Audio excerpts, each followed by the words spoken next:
Steve the Cookout Coach, and you're listening to the Barbecue Central Show. Start the game! Let's go! We'll do it live. Okay. Well, do it live! I'll write it and we'll do it live! So to get that perfect barbecue, you use wood. Are you sure it's safe? Whatever. We put the lighter fluid on, strike the match, and... Oh! Should we call the fire department? That might be a good idea.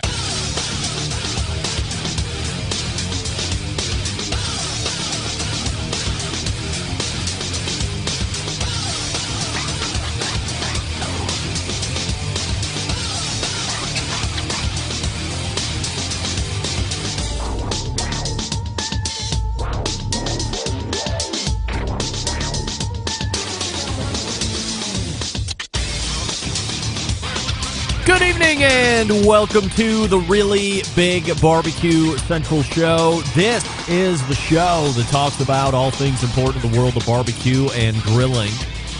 The show originating from the Rock and Roll Hall of Fame city, Bomb City, USA, Cleveland, Ohio, the barbecue capital of the North Coast. I'm your program host, Greg Rippey. Happy to have you aboard here on your Tuesday evenings, the live fire fun and survival show. If you want to jump in this evening through phone call, well, maybe not phone calls, but through emails or social medias, here's how you find the show. You can get in touch with the show by sending an email to Greg at BBQCentralShow.com. Follow us on all the social media channels at BBQ Central Show. And be sure to subscribe to the show podcast feed on your favorite podcast platform. Anything else you want to find out about the show can be found at the main website, thebbqcentralshow.com. And here's what's happening in case you didn't get the newsletter. Coming up in about 12 and a half minutes from now, he is a podcast host, multiple-time podcast host. He is a restaurateur, and he is the owner and proselytizer of barbecue media companies. Friend of show, Shawn Walchef, joins me from Cali BBQ Media, Cali BBQ, the restaurant, Restaurant Influencers, the podcast, and the Digital Hospitality podcast. And if that's not enough, also a father, also a husband, and all that good stuff. And he's carved out some time here through his busy evening to talk about just that, digital storytelling, why it's important, why if you are a restaurateur currently, especially in the live fire industry, or if you're starting a food truck, or if you're going to get in the barbecue trailer business or vending or something along these lines, why the power of the smartphone and why you launching it, getting on the social platforms, and having a social media presence that is consistent and leveraging it in the ways that will help you stand out above the noise in the crowd that's in your area. That's what Shawn's all about. So we'll talk all about that, the best ways and practices to do it, give you a little insight onto a secret, not so secret clubhouse that he hosts every week. So Shawn Walchef to lead the show here in about 12 minutes from now. Then we'll move 35 past the hour because it's the fourth Tuesday of the month. We will be joined by the bristly barbecue journalist Derek Riches, DerekRiches.com, his website.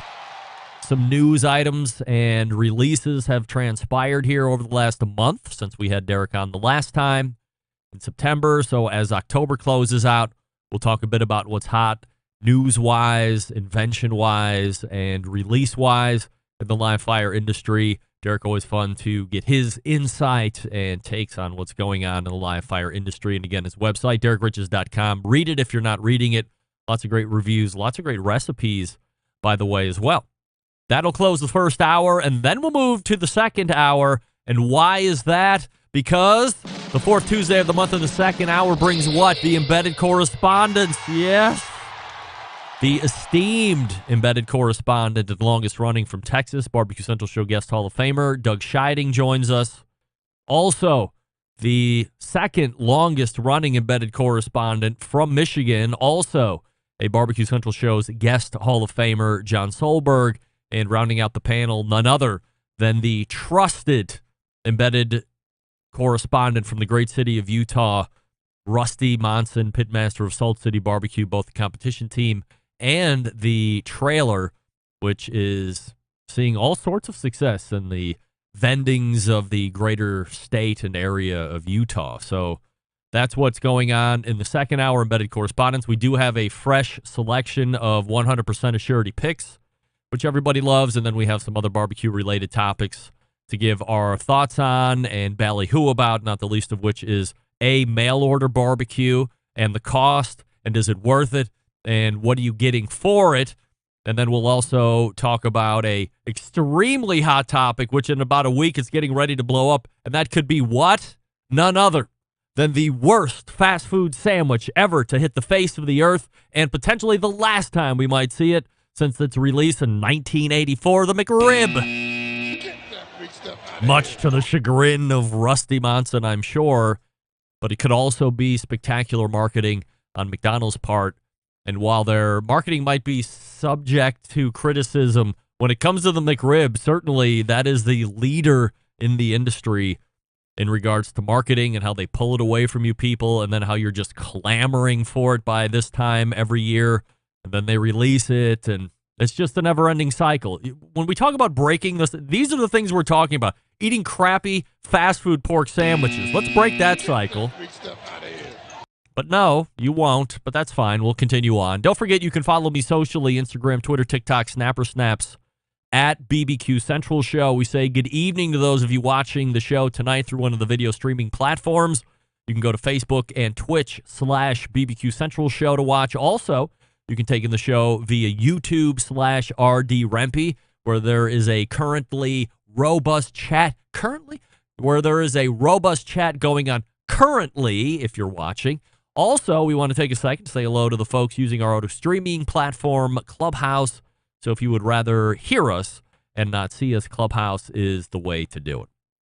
So let's start here this evening. I got a number of these types of emails over the past few weeks. So I'm going to paraphrase here just to generalize the main theme that I was getting through these emails. And this goes back to the segment I did with Ryan Zabril from Pits and Spits. And it sounds more or less something like this. And I quote, when you were talking to Ryan from Pits and Spits, you brought up the pricing topic. You said, if you put in an order, could the price readjust before it builds? Is that something that really happens? That seems pretty ruthless if it does. If you make a deal at one price, that should be the price that you honor. Now, if you listened to that show all the way through, Ryan said, as much as it hurt him in the wallet, when they committed to the price, they did not go back to the customer. Even if the price had adjusted a number of times before the build, depending on where the lead time was, they honored the price you bought at. However, I can tell you, as somebody during the day who is in other business, I have quoted my customers' prices on trucks, and 5 months later, when that truck builds, the price has gone up. $5,000 and $6,000 and $7,000 surcharges passed through to my customers. Well, that's a very nice conversation to have with the customer. The manufacturer says, hey, dealer, we're just sticking you with an extra $7,000 on the invoice, and there's nothing you can do about it. Go back to your customer. They understand these are the most difficult times, and times unlike we have ever seen, and whatever else you want to call it. And you call up and say, hey, Mr. Customer, remember that price we talked about, we agreed upon, and you gave me the deposit on? Well, guess what? That price has gone up. I have bad news and bad news. The price of the truck is more, and if you don't want it, somebody else will buy it for a bigger price. How about that? I'm not threatening you. I'm just telling you, if you don't want the trucks, I can sell the trucks at a larger price than we originally agreed upon, and they'll buy them all day long. So the answer is yes, Ryan committed to the price and stuck with it, but the bottom line is, in this day and age, just because you committed to a price at one point in time, if there is a time lapse between when you get it, the price could go up. The price could change. Listener feedback from the show last week, Darnell in the Buckeye State of Ohio. Greg, I'm writing for the first time to tell you that your interview with the guys from the Turbo Trusser was one of the best in show history. I have been a listener for the past 10 years. What you did with these two guys last Tuesday was an instant classic. Well done, and I hope these Turbo guys get to experience the success they are so desperate for. Regards, Darnell. Darnell, thank you for listening, especially here in the home state of Ohio. Steve in Kentucky. Greg, did you tell the guys who invented a trussing device that trussing is worthless and does nothing for the cooking process? Wow, I'm surprised they hung with you after that. That's a bit bold, don't you think? Love the show. Regards, Steve. Was it bold? Steve, did you want me to tell them, hey, turbo trusser guys, I'm not going to be not honest. I don't ever think there's any reason to truss a bird. And don't talk to me about rotisserie, because typically the rotisserie rod has big tines that stick into that bird, so you don't have to truss it. Now, if you're a trussing fan, if you like trussing, the turbo trusser will cut out a lot of time having to deal with the butcher's twine. And as I said last week, where do you even buy twine? The craft aisle at Pat's? I don't know. The butcher shop? So the turbo trusser would be a product you would want to look at then. But I think cutting the backbone out is a much easier process and yields just as good results. I don't see any reason why anybody would want to voluntarily truss, but that's up to them. Mr. Wonderful bought into it. They won. Okay. It's just not like how I'm doing my birds. My prerogative, and I told them. I think the fact that I told them was shocking to most of you. Here's what's shocking. Ceramic cookers that are round. No! How about we change the game? Sure. Everybody's on board. We'll change it. Well, too late. Somebody already changed it, and it's called Primo Grills. With their game-changing oval design, the shape gives you the ability to execute a two-zone setup that you desire. It also gives you the other ceramic grill benefits as well. When you break it down, there's more than 60 different ways to configure a Primo cooker. So you're only limited by your culinary imagination. Of course, as the live fire addicts that we are, we love accessories, and the Primo Grill doesn't disappoint here either. They have the Primo Grill rotisserie accessory, the Primo Grill pizza accessory, half and full pans, the rib racks, the new dampers for the top and the bottom of the cooker, and of course the lid hinge. Everything you need to complete your Primo Grill experience. Here's the bottom line. Best ceramics in the biz? Yes. Patented technology? Yes. True two-zone cooking capabilities and multiple sizes? Yes and yes. By the way, if you just have to have a round one, they have round ones. But I'm saying break the mold. Get an oval cooker. Be happy that you did it. Be the envy of the cul-de-sac. Why not? PrimoGrill.com for a dealer near you, as they are only sold through dealers. That's PrimoGrill.com. Follow them on Facebook or Instagram. Who's ready for a Primo? I'm ready for a Primo. I know Shawn's ready for a Primo. And we'll be back with him here in just 1 second. Stick around, be right back. You're listening to the BBQ Central Show.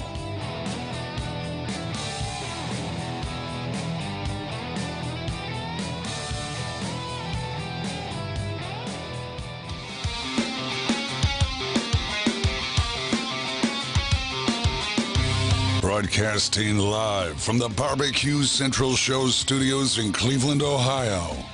You're listening to the BBQ Central Show. Once again, here's your host, Greg Rempe.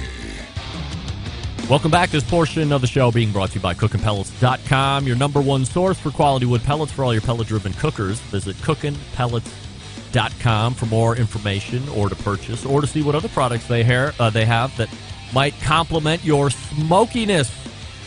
CookinPellets.com. Guy the Cooking Sam asking me, Greg, how's that electric truck project going? Not that great all of a sudden. I was there for 15 units and then radio silence.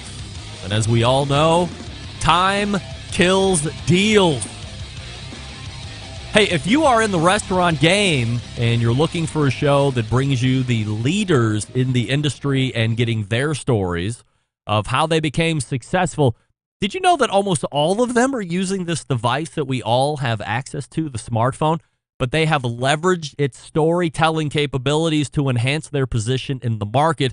And joining me to talk about digital storytelling, is the founder of Cali BBQ Media, Cali BBQ, the restaurant, my pal, and personal support person, Shawn Walchef. Hey, Shawn. What's up, Greg? Shawn, am I right? Time kills deals?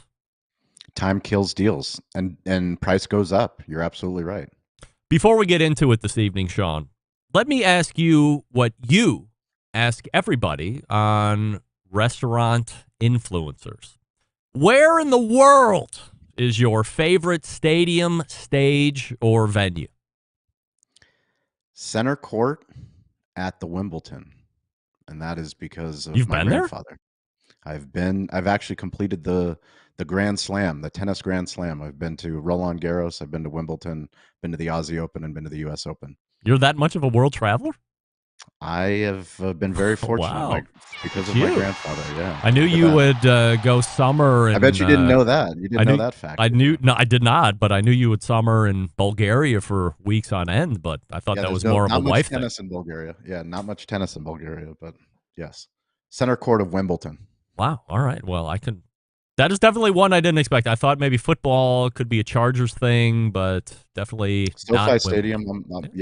I would prefer a stadium in downtown San Diego that was never built, but that's a different topic for a different day. So Shawn Walchef joining me here on the show. The website, by the way, calibbq.media if you want to check it out, and also the podcast Restaurant Influencers, available on all the podcast platforms, which is in partnership with Entrepreneur, which is very large magazine and lifestyle situation out there. So, Shawn, there are a number of listeners to my show that are either in the restaurant business or perhaps more importantly might be looking to get into food service through vending or food truck, food trailers, what have you. And your mission, as I'd mentioned in the open, has been proselytizing the benefits of this thing you call smartphone storytelling. So seems self-explanatory as I say the words, but how do you define that exactly? So we are on a mission to help business owners and content creators understand that we've never been given a greater gift than the smartphone. And it's amazing to me how many business owners, restaurant owners that I speak to on a daily basis that take it for granted. We're very fortunate that when we opened in 2008, that we didn't have any business and we had to fight and claw to get people to care about our restaurant. And because of that, we leveraged Google, we leveraged the Apple iPhone, we leveraged Facebook, Yelp, you name it. As those platforms came along, we figured out a way to tell our story to get people to come in and buy things. And because of that, we created a barbecue media company. So much so that our URL is calibbq.media, but we're on a mission to help empower people to understand that it's very easy to tell stories online. When you think of it as video, audio, words, and images, that's all we're talking about. The problem is once we start talking about TikTok, the audience automatically thinks something. If I say Facebook, it's a trigger word and people automatically think a certain thing about Facebook, the platform. If I say Instagram, you feel a certain way. If I say LinkedIn, you feel a certain way. We're saying remove the logo and just start telling stories using the tool that's in your pocket, which is giving access to people, to your business, things that you take for granted. A lot of people take for granted just doing inventory. Well, if you're a restaurant owner, I can tell you from firsthand experience, one of the most difficult things that we did was learning how to do weekly inventory. Nothing sexy about it.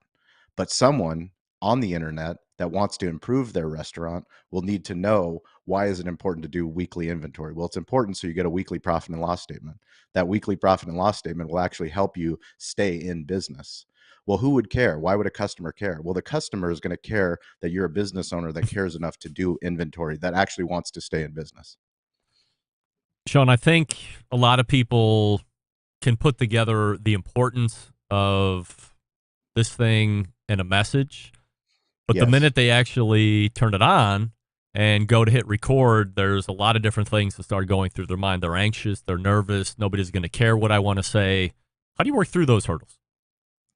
I think so much of the hurdles for us had to do with just necessity. I mean, because we had no other choice, I had to get on there as you know, Greg, we're in San Diego. To talk about craft barbecue in San Diego is a tall order when you're talking about the barbecue meccas of the United States, letting people know that we care about brisket and that we care about St. Louis pork ribs. But to go on local news, to go on Facebook at the time and eventually Instagram and now TikTok and talk about the craft of barbecue, you open yourself up to criticism. When I go on TikTok live in the back of the house with my pitmaster Bernice or with Artemio and we're cooking ribs, someone on the internet could see something that they don't like or that they think is unsanitary, and they can make a comment. And those are the comments, those micro comments out of the hundreds of thousand people that will see that TikTok live. It's those few comments that will stop a business owner from posting that video or from going live. And what my encouragement is to people is to understand there's shitty people everywhere. Like, there's shitty people online, but there's great people. Like, we literally wouldn't be in a position where we have a show that has reached over 8 million people with Entrepreneur Magazine, where I'm literally having Chef Robert Irvine of Restaurant Impossible, his PR team, reaching out to us, to our barbecue restaurant, to have him on the show. That's only happening because of our deep thesis that every single business owner has a story. Business owners are phenomenal in real life of convincing their significant other, hey, I've got a crazy business idea. They can convince a business partner. They can convince an employee. They can convince investors. But when it comes to convincing the phone or the internet, all of a sudden we clam up and we think we need a professional production crew when, in fact, that's not what you need. Shawn Walchef joining us here on the show from Cali BBQ, the restaurant, Cali BBQ Media founder, of course, and the website, CaliBBQmedia.com, and the podcast can be found wherever podcasts are gotten. So for the folks that maybe buy into this part but want additional counseling or additional information, you also host a weekly Clubhouse room Wednesdays. It's 1 o'clock Eastern, so I think that's 10 o'clock Pacific time or your time because you're on the West Coast. So what is the theme, or is it a ever-changing theme of why you hold these rooms and what's going on in there and who's in there? Yeah, it's a great question. So we wanted to create a space, kind of an extension of the show. So we have the Restaurant Influencer Show and we have Digital Hospitality. And those are two of our thesis, which is smartphone storytelling, which every business owner should be doing. Every business owner should be a content creator. And then Digital Hospitality, which is every business needs to be digital first and every business needs to be in the hospitality business. So these rooms that we host on Clubhouse every Wednesday and every Friday is a way for people to get involved.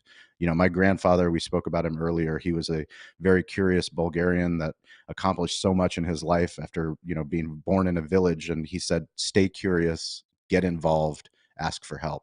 Well, what you do is phenomenal because you have a live show where you can interact with your audience. What I do with the podcast, I'm actually just having a one-on-one conversation with the guest. So there is no back and forth conversation like you can have with a live show. So for us, the live show and the live portion is this Clubhouse room where anybody that's listening, that's curious about marketing, curious about sales, curious about technology, they can come onto the Clubhouse platform, raise their hand, talk about who they are, what they're trying to accomplish.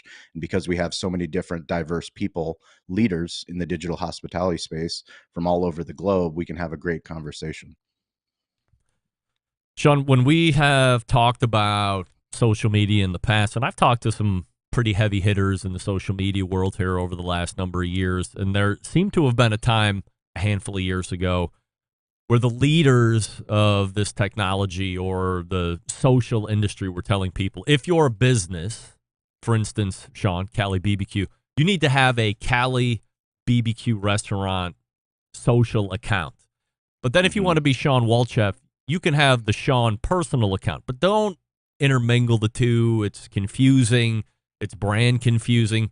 It seems to be all-encompassing, confusing no matter what. Now, more recently, some of those same people are posting stuff with their kids or significant others, or I'm getting engaged, and they're also doing live fire content. They're doing the exact opposite or the antithesis of what they had been preaching a couple of years ago about keeping everything separate. I look back at your account. You have always been somebody that has decided to commingle both sides, your business owner side, your family side. So I guess, A, why did you buy into letting everything hang out in your social media platforms? And then B, how do you go about or decide who you're including? Is that permissions that you're asking for from other folks? Do they just know because they're around you and how you operate? There's a chance that if you're around Shawn, you're going to end up in a video somewhere, whether you like it or not. 2 questions. So first one's first. Yeah, so the first question, it's a great question, something that I talk about frequently, and it's people want to have a work-life balance, right? What's my work-life balance? And for me, I've never operated that way. I've only have one life. So you get my work life and my personal life combined. And it makes it much easier for content creation across all of these platforms because literally I'm just documenting versus creating. I'm not going, oh, what do I need to create business content for the restaurant today? No, I just live my life. You know, today I had a sponsorship call in the morning. I'm documenting waking up early and doing my sunrise gratitude walk, being on the Peloton. Next, I'm going out and doing a sponsorship call. I'm going to the restaurant. I'm meeting with Steven Swiderski, our catering manager. We're getting ready for an Uber Eats catering that we're doing downtown. I'm just taking photos, taking videos, documenting the day in the life of a barbecue media owner. That will also include content of my kids, content of the sports that I cheer for, content of you name it. We're going to put it on there because for me, it's just the act and the craft of telling stories through my smartphone. I don't need to have a huge media team to come and document me Gary Vee style. All I need to do is capture these micro moments of life, and I can choose what to share and choose what not to share. You know, it is an interesting question because it's a very personal question. What people want to share about their personal lives, about their kids, about geotagging. Do I want to actually show where my, well, I'm sensitive to that as well. I'm not going to tell the whole world where we are located exactly at a given time, but there's ways around doing that where if I am in Toronto, which I was last week speaking at a hospitality leadership summit where I'm talking about all the things that we're talking about on this show, I'm talking to hotel owners, the top restaurant owners in Canada, telling them, take out your phone. Like, take out your phone and document the fact that you're at a hospitality leadership conference. You know, out of a room of 150 leaders, 3 of them posted on any social platform that they were going to this leadership summit. And I said, why? Why is that? Why are you hiding that fact? You know, you told people in real life. Why don't you tell people online? Because for me, I want to surround myself with leaders that are always trying to learn, that are always trying to level up.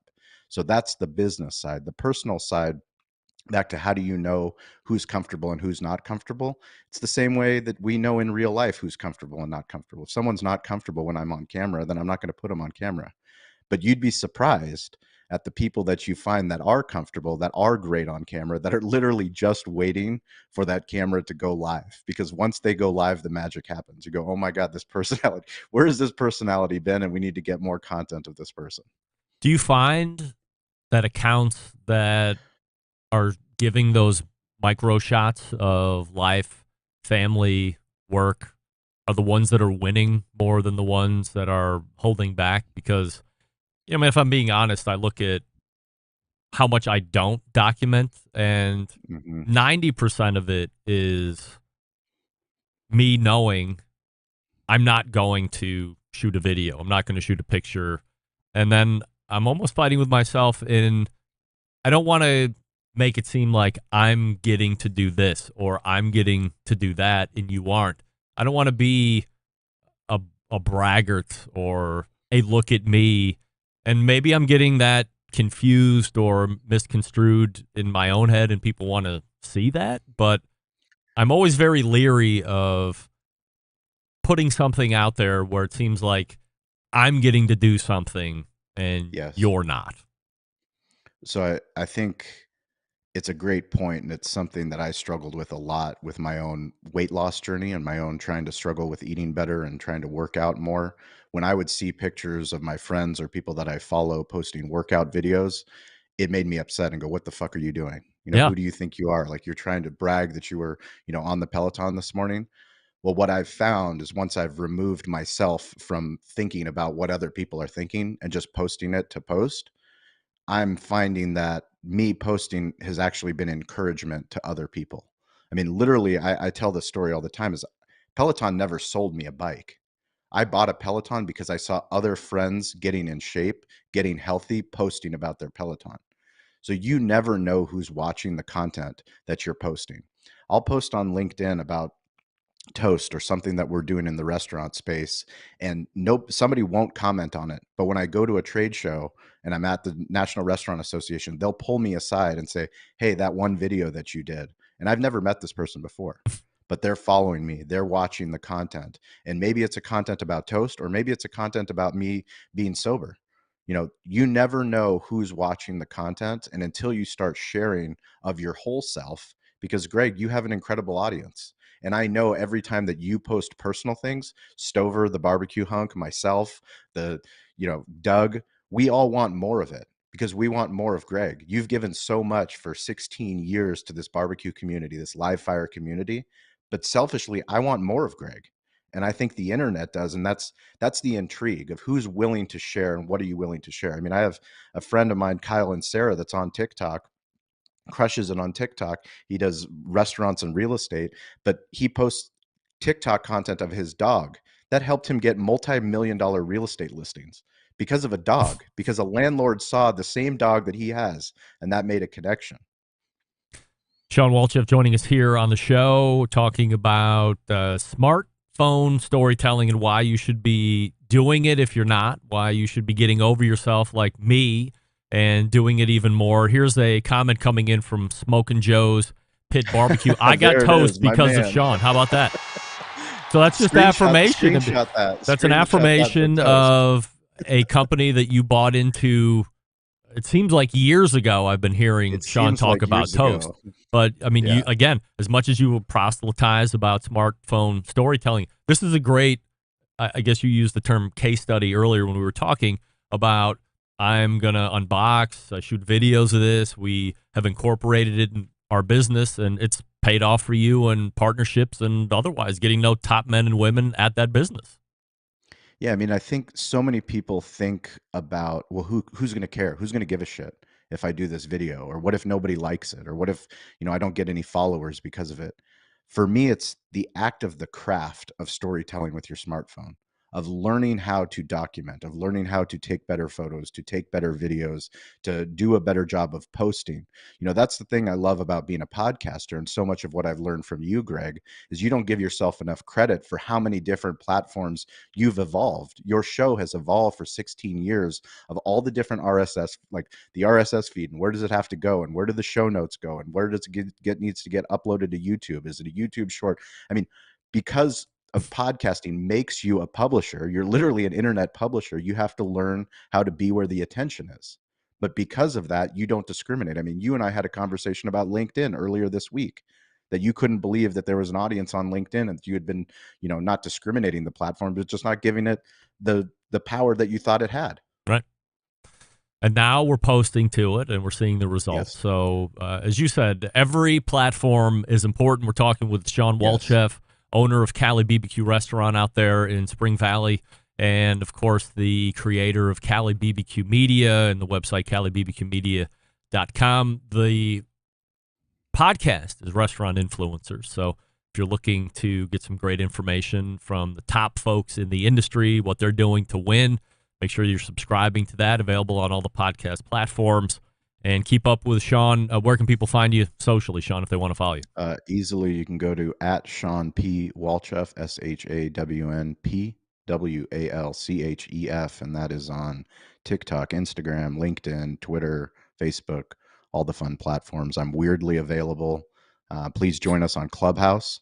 Clubhouse is an incredible platform, easy way for you to come up on stage, tell us your story, get involved. We've got a great community. Greg joins us when we are so lucky. He'll join us on Wednesdays and Fridays, and we'd love for you guys to show up there. Shawn, really appreciate the insight tonight, and I certainly appreciate personally your support and friendship over these many years. Continued success, and let's do it again sooner than later. Well, Greg, look how far we've come from Fort Worth. No doubt. No doubt about it. No doubt. Thank you, my friend. You got. That's Shawn Walchef right there. CaliBBQ.media, the website, and take part in the twice weekly clubhouses, Wednesdays and Fridays, 10 o'clock Pacific time, 1 o'clock Eastern time, if you can make them. Or just find Shawn's clubhouse and follow it so you're alerted to all the times he goes live. It'll come right to your phone, and away you go. Get out those phones and start digital storytelling. Get over yourself. I'll work to get over myself. How about that? Derek Riches is in the green room. We'll get to him here in just 1 second. I'll talk to you quickly about Green Mountain Grills. Some of the best pellet cookers out there on the market today. They have two different lines, a choice line or a prime line. How do you choose between either? If you don't need all of the high-tech gadgetry, the bells, the whistles, choice line is the one you want. It is better than just the entry-level cooker. It's a solid cooker. I've had a pair on my back deck for more than 8 or 9 years at this point, and they work flawlessly, produce great barbecue, and are easy to use. As long as they're full of pellets, you're off and running. Now, maybe you want Wi-Fi. Maybe you want an app that you can download so you can set custom cook cycles, or you want to adjust the temperature up or down from the comfort of your Shaw's Lounge. Prime Line, that's the one for you. Come in peak and ledge sizes. Now, if you want something a little bit more portable, because we're in the middle of football season or basketball season is starting and you like to tailgate, the Trek is the one that you want to take a look at. Fits in the back of most trucks and vans and SUVs. Only sold through dealers, so find a dealer near you by visiting the website, greenmountaingrills.com. That's greenmountaingrills.com. Then visit the dealer, get educated, find the one that's best for you, and away you go. Success guaranteed because you've done the work. You've gotten educated by the dealer, and now you can go home and enjoy the smoky goodness. greenmountaingrills.com, longtime supporter of this show. And we'll be back with Derek Riches from DerekRiches.com. Stick around. We'll be right back. You're listening to the Barbecue Central Show.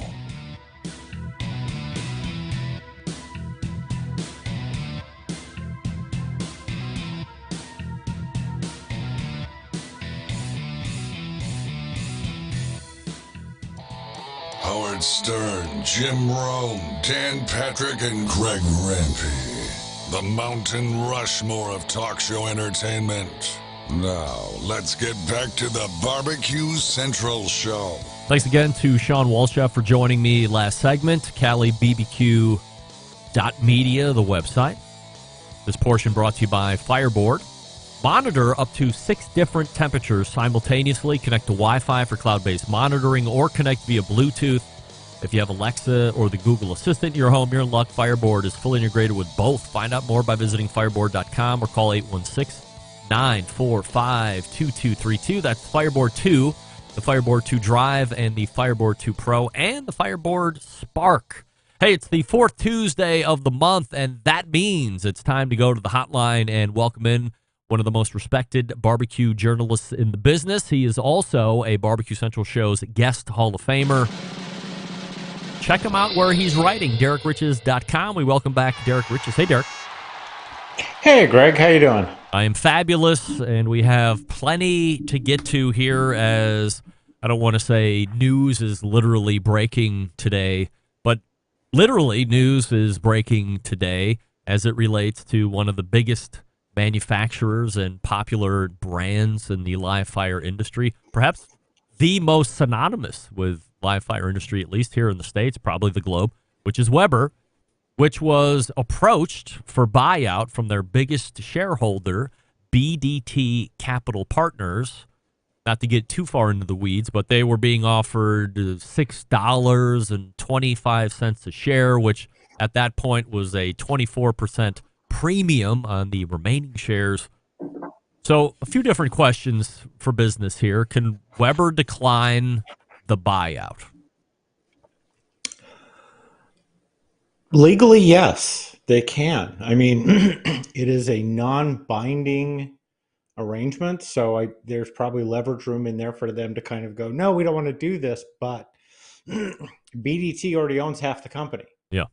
So as far as the people who are going to make that decision, which is the board of directors, and they were hired by BDT to be the board of directors, they're not going to say no. Because that's why they're there. All I've been hearing about recently is, especially when it comes to Weber, they have a tremendous amount of debt. So much so, it appears that, again, not to get into the weeds, that the cap doesn't cover the debt, which typically isn't the case. But this is not a great scenario where your market cap isn't going to be able to cover where your debt is. So is this just let's call it a comedy of mismanagement over the last year or two, or what do we attribute this particular decline in financial wisdom to get to where we are today? This is very clearly a case of short-term greed.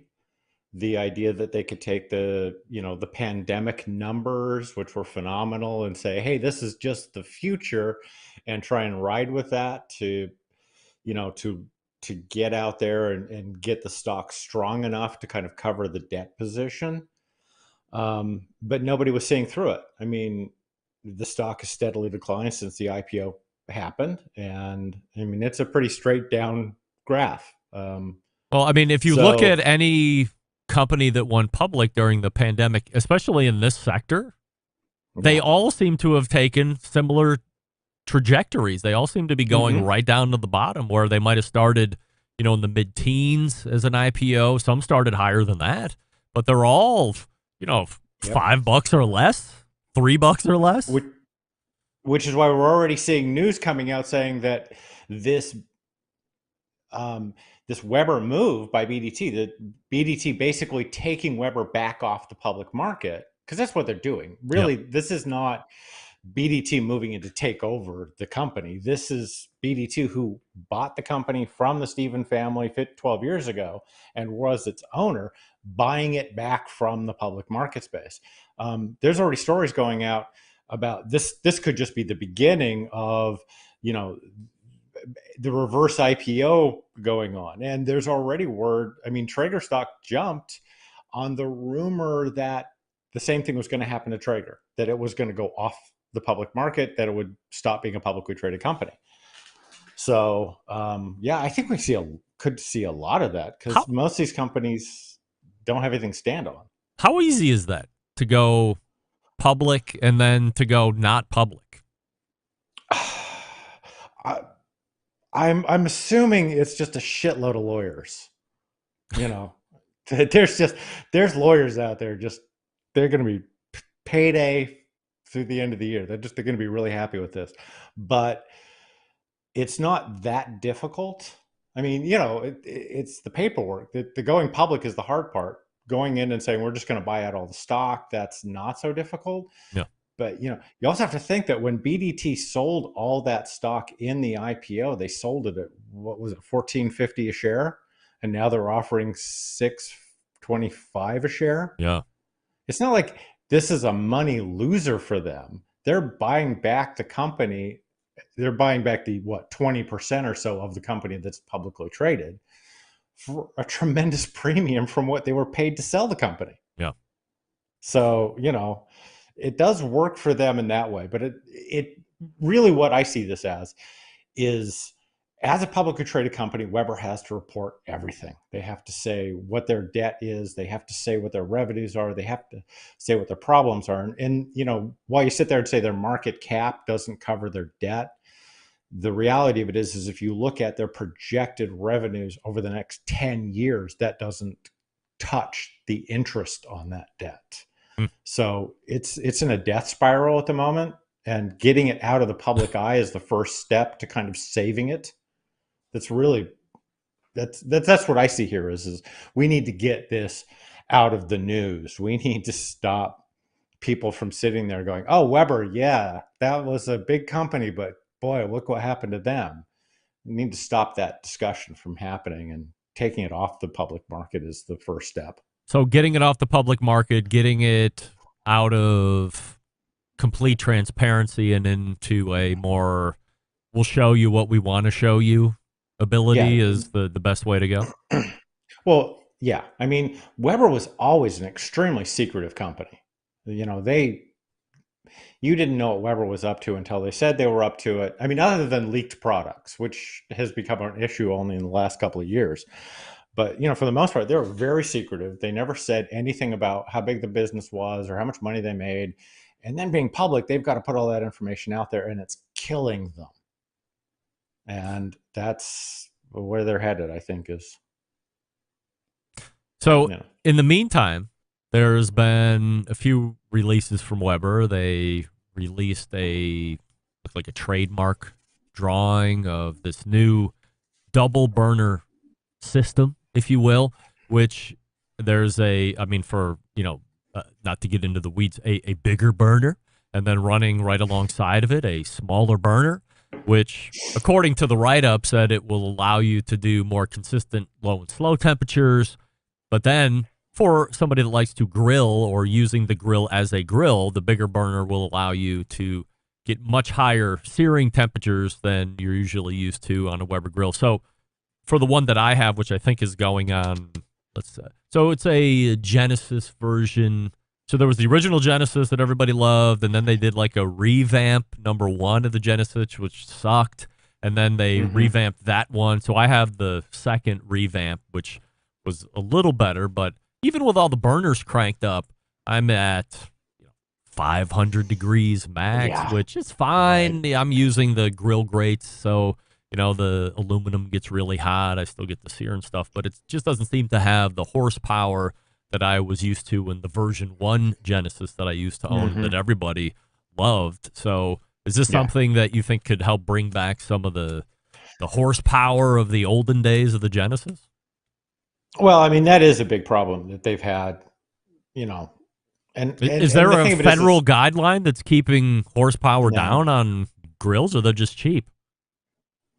It's the reason that the BTUs were cut, that the maximum heat was cut, was to preserve the body and components of the grill from excessive temperature. That's really what it is. It's like, if we're going to use some thinner materials here, we can't let this thing hit 700 degrees without damaging the grill. So let's scale this back. Let's cut the heat down so we can, manufacture them for cheap and not burn them up. Well, I don't even remember this. Like, many years ago, Consumer Reports came out and said, "Don't buy Broil King because they get so hot they will melt themselves." And there was only, they claimed that they had never seen that happen once. It was never reported incident happen. And Consumer Reports got it to happen by pouring 2 cups of cooking oil in the bottom of the grill and then cranking it to high for about 2 hours, and then melted the aluminum shell out of it. Arson. Yeah. So, I have my issues with Consumer Reports, but that is an issue. Whenever you see a grill that just doesn't seem to have a whole lot of BTUs, it's because they don't want to damage like the stainless steel hood that they tout as being shiny and stainless steel, or because they have dumbed down the cooking grates, or they've dumbed down this. And that's what they did. They wanted to make a lighter weight grill that had thinner material, so they dumbed it down. What this new burner design is, we're going to wait and see, because they've issued the patent for it. They've obviously been developing it for a while. It really adds a lot of complexity.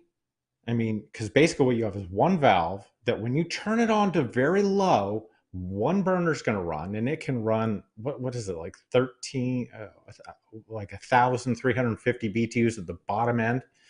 And then as you turn it up, it's going to switch over to the second burner, which can go up to 17,000 BTUs, which is substantially higher than what they're running at now. But this makes a much, much more expensive burner assembly. I mean, the whole manifold becomes a much, much more expensive thing. And they keep cranking up the price of their grills, and they're not selling, and their margins suck. And now you want to turn around and add 10% increase in your production cost for your grill on this sort of technology. So they want to own the tech. It might be, I've seen some similar designs thrown around in water heater and boilers. So I'm wondering if this is more a matter of, we want to own the patent before anyone else gets it, in case we decide to use it.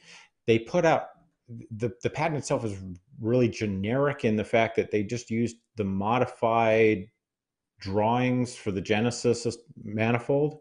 I would think it more likely that if they're going to use this kind of design, that it would go into Summit, their higher end gas grill line, which I mean, those grills are now topping out at $3,000. And to be able to come back and say, hey, you know what? You could turn every burner on as low as you want and have low and slow 225-degree cooking temperature, or crank this thing up and hit 800 degrees, and we can build a grill that'll do that. So that makes a little bit more sense to me, but this is more of a wait and see. And I'm kind of like, yeah, I think you're just getting the intellectual property before someone else does. Derek Riches joining us here on the show, DerekRiches.com, his website, of course. Another topic that I wanted to hit on tonight, Derek, is something that was really all the rage and a couple different options. Impossible, Beyond Meat, or the market name leaders. And I thought it was, and I always think it's a year ago or 2 years ago, but it's probably actually a little bit longer than that, because I believe I was still in the old house talking about this with America's Butcher, Pat LaFrida, and getting his thought on if he thought meatless meat was going Meatless to be meat, yes. meatless meat. Plant-based meat was going to be a thing in restaurants and at homes, and it was just going to be like widely accepted. And I think, went back and forth a little bit on that. And then maybe during the pandemic, it kind of skirted off a little bit. But yesterday, Beyond Meat launched their Beyond Steak product, which isn't how you would traditionally find a steak. It's not a cut like a ribeye or a New York strip. They are seared tips, I believe is what the term was being used. So you might be able to use them in some kind of a stew or fried beef like fondue, or you could chop them up for taco meat or whatever. Nevertheless, it's not gone away. I don't know, aside from their stock price also taking a dump, and one of their people in charge biting somebody in the nose in the last few weeks at a football game or something along these lines. So cannibalism's fine. Yeah, cannibalism's fine. What do you think about Beyond Meat and their steak attempt? Well, you're right about that. It is. When I first saw the headline, I thought, oh wow, so are they actually trying to do an actual steak? And you're going to go down there and you're going to get your meatless T-bone. But no, it's strips. It's just thin strips. And one of the first places it's being used is the Beyond Beef Taco Bell Carne Asada Taco, which has been rolled out, I guess, in a couple of test markets. Yeah, I think Dayton, Ohio was one, actually. Yeah, so if you think about, kind of the strips of beef you get in really cheap tacos, as labeled as like a carne asada something, if the taco costs less than $2 or $1 or $1 or whatever, that's the kind of cut we're talking about. Yeah, it's not going to, this is going to be a thing because there's a demand for it, and because fast food and the big chains want to have the option, because they hate it when a group of coworkers decide they want to go out to lunch, but one of them's a vegan, so they're not going to go to Taco Bell, or they're not going to go to McDonald's because they don't feel like the option's there. So having that option means they can accommodate the one person in the party, because that's usually how this breaks down. It's the one person in the party that makes you go to a restaurant, right? You still think it's a valid option, though? It's still something. This will be around forever. For as much as it seems to be cyclical in popularity, this is just going to be something that hangs around. Yeah, this is not an idea that's going to go away. Yeah, and it'll become more pervasive in. Particularly in kind of the fast food or fast casual markets, because it has really one big advantage over meat, and that is a stable price. Yeah, I mean, $7.99, I believe, was the price for 12 ounces here, so that's pretty good. Right, but I mean, if beef prices shoot through the roof, all these restaurants are looking at how do we get people to eat more chicken. We got to get more chicken. Every time they're pushing their chicken stuff, the beef prices are way up. That's the first way to tell. So they can get a stable price because, I mean, this is factory made. It's base materials, plant-based stuff. It's not so subject to the market factors. And those sort of outlets love price stability more than anything else. And, I mean, you and I both know that meat prices have not been what we would call stable for quite some time. No doubt. Not And stable probably and won't very be. high. That's right. Yeah.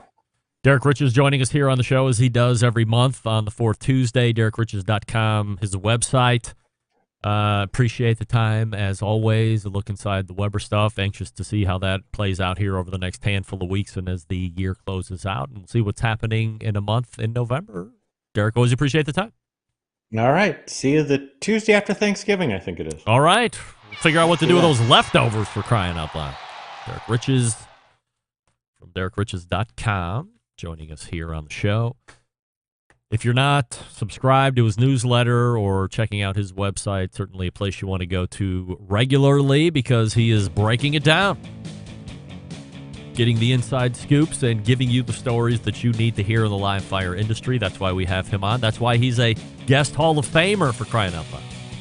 All right, let me talk to you quickly about Big Papa Smokers before we wrap the first hour.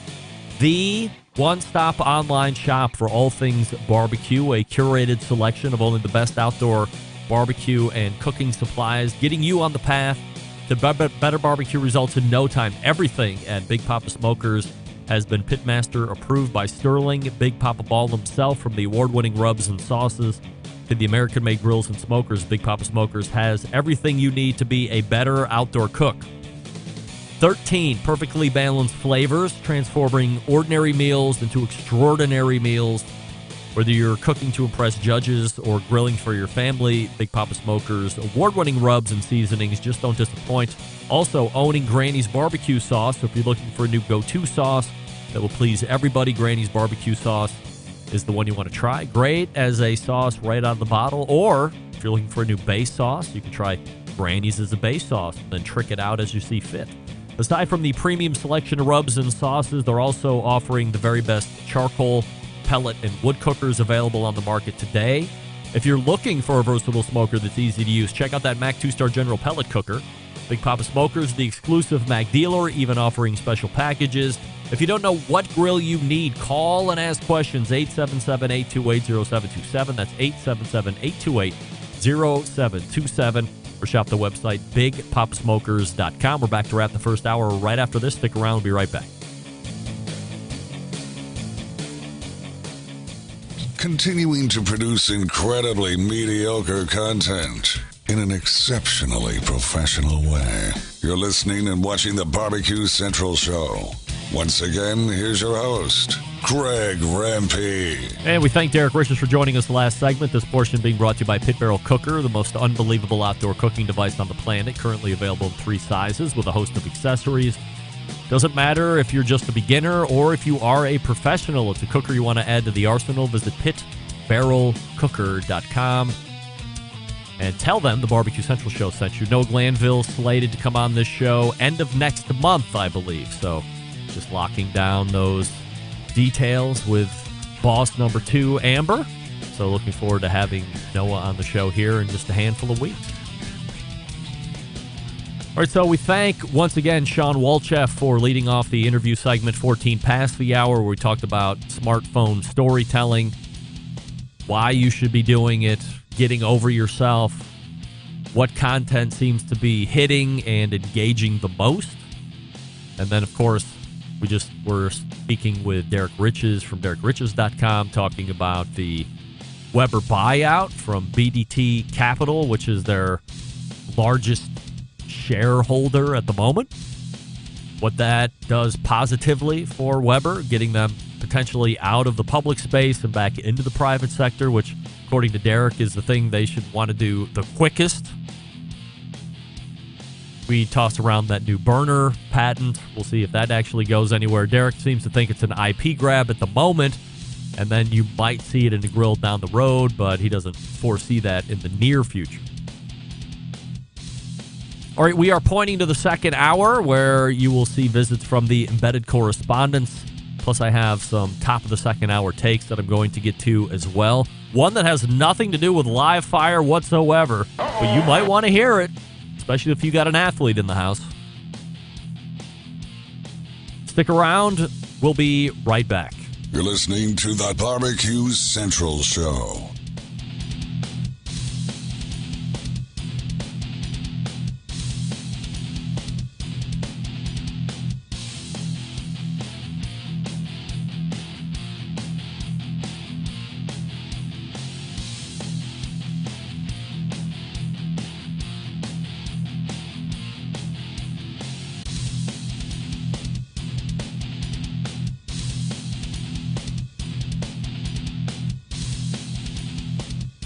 This is Michigan Embedded Correspondent John Solberg, and you are listening to the Barbecue Central Show.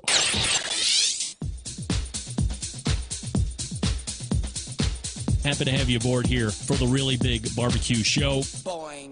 We cook because we have to, and we grill because we want to. Hit me! Fine, how's it going?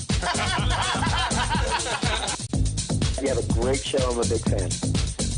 Boing. So what seems to be the problem here? This man looks like he's dead, and he's in the crackle. Charbono! It's all about the charbono, dude. Succulent fish. What? He ate 2 feet or wiener. Oh, listen, Lavernius, shut your face. I'm shaking like a dog shit peach seeds. We have top men working on it right now. Top men. And just like that, we are into the second hour. It's the Barbecue Central Show. We talk about live fire barbecue and grilling related topics of only the highest order of importance. We do it every week live. We'll do it live. Tuesdays from 9 to 11 p.m. Eastern. We are also recording for podcast. So if you're just coming into the show right now, you've missed the whole first hour. But don't worry, tomorrow morning you will have hour number 1 on your podcast feed, assuming you subscribe to the podcast feed. Hour number 2 will show up on Thursday, and then we have a best of show that I'll tell you about here coming up this Friday. The show being brought to you direct from Palm City, USA, Cleveland. Still to come on the show this evening, the Embedded Correspondents, Doug Scheiding from Texas, John Solberg from Michigan, who you just heard kick off the second hour ID, and Rusty Monson from the great city of Utah. We say good evening to those of you watching this show tonight through one of our streaming platforms over at Facebook and Twitch/BBQ Central Show. You can also watch the show through YouTube/RD Rempe, where there is a chat going on. So if you want to interact with some like-minded Centralites that may or may not have to do with anything the show is talking about, then YouTube is the place you might want to go. We also say good evening to the folks using the audio streaming platform Clubhouse as well. So if you'd rather hear us and not watch us, Clubhouse is the way to do it. By the way, much like YouTube, there is a chat function in Clubhouse where you can interact with all the other folks that are listening through Clubhouse and talk about the show or not talk about the show at all. Look at this. Cambridge, Ohio celebrity in the YouTube chat, Scott Atkinson. Greetings. Sean Reed is weighing in on the instant chat. The big question I have is how the meatless meat affects the body of those who eat it long term with all the other things that are in it. And that's the thing we don't know about at this point, isn't it, Sean? It's very important to take this into account. Put this in your mind as you are exploring plant-based meat. Just because you're not eating the meat portion of the meat or the meat instead of the plant meat does not... Andrew, you are not the father. It doesn't mean you're eating a healthier option. The very definition of highly processed foods is plant-based meat products. Look on the back, read the ingredients list. It is not calorie-friendly. It is really not body-friendly. So if you're just somebody that's looking to not eat as much meat, but you're not looking for a healthier alternative, then plant-based options are going to be something you would want to consider.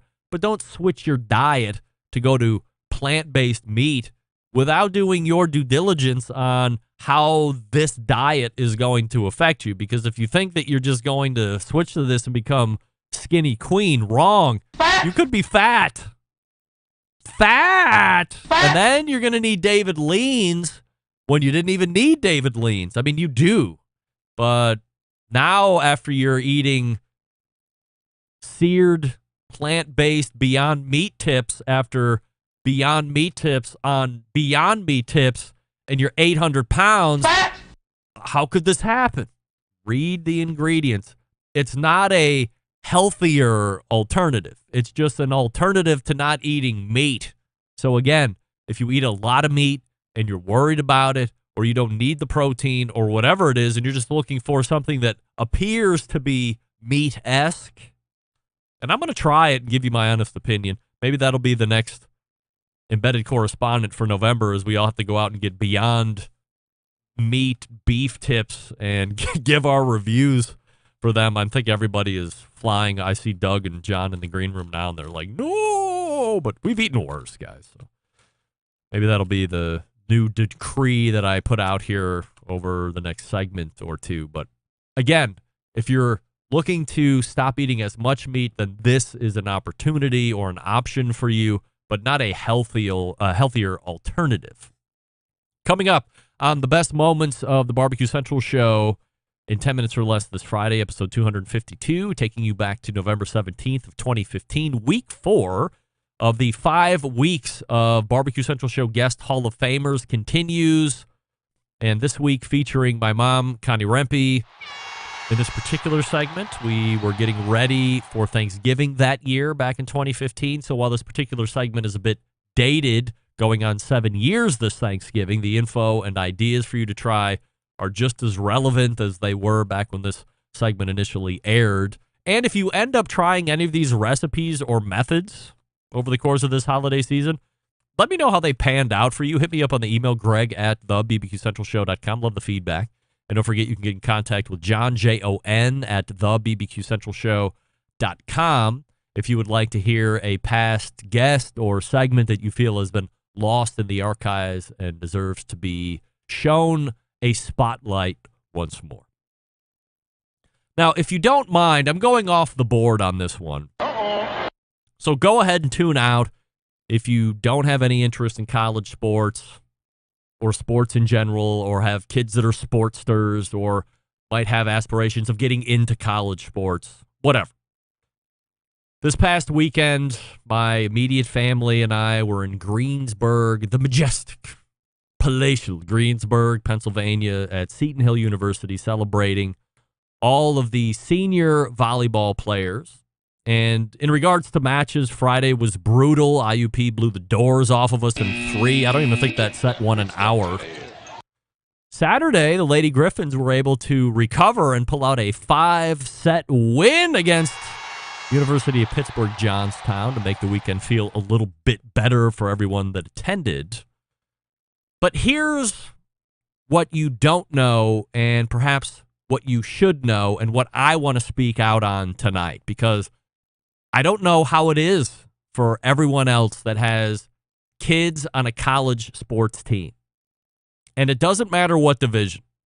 The Griffins volleyball team has been dealing with a old, outdated, unmotivated, verbally abusive, destructive, generally poor head coach for the past 3 years, dare I say 4 years. This guy needed to be fired 3 years ago, but he's still there because he's the only coach the program has ever had. 30-plus years of the same coach. So I'm asking everyone that has a college athlete, or perhaps was a college athlete, especially recently, like within the last 10 years, how well does your kid like their coach? The girls that I am seeing are constantly dealing with the likes of scholarships being threatened, their playing time being ripped, being told to hit the portal if they don't like it where they're at, verbally bullied, body shamed, the list goes on. Anything that you can think of that as a parent you would like to not hear a coach say to your kid, that's what's happening at Seton Hill University. So you end up with girls who came to this college passionate about their studies, excited to extend their playing career to the next level, now having that excitement for the game that they loved sucked out of their very soul because of the coach. How does that change? It's too late for us. But there are freshmen on this team right now, and we're telling the parents the same thing the senior parents told us when we were incoming freshman parents.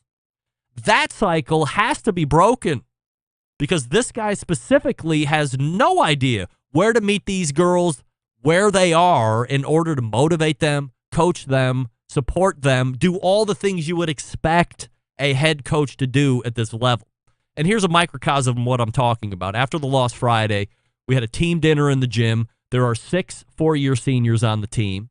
And I would imagine at any other school, the coach would make up some time to bring them up, talk about them, make sure they're honored in a proper way, but not this guy. Gave a very general thanks to the seniors line, and that was it. So your humble host spent the better part of a week leading into this event, crafting 6 different speeches for those 6 different seniors. So when the coach blew off his opportunity, I stood up and asked if I might be able to honor these ladies properly, which I did, and it was awesome, and I was very nervous because I was basically, A, showboating the coach, and B, nervous because I wanted it to be special for these ladies, and I wanted it to mean something for them. So yes, for the first time in a while, I was geeked at a public speaking event. But in the end, many parents, senior parents, underclassmen parents, came up to me through the night the following day to express their appreciation in doing what I did for them. And while that made me feel very happy and proud of myself that I invested the time to make it special for them, it also made me sad that a parent had to be the one to take the bull by the horns and do something like this for them. It's got to get better there.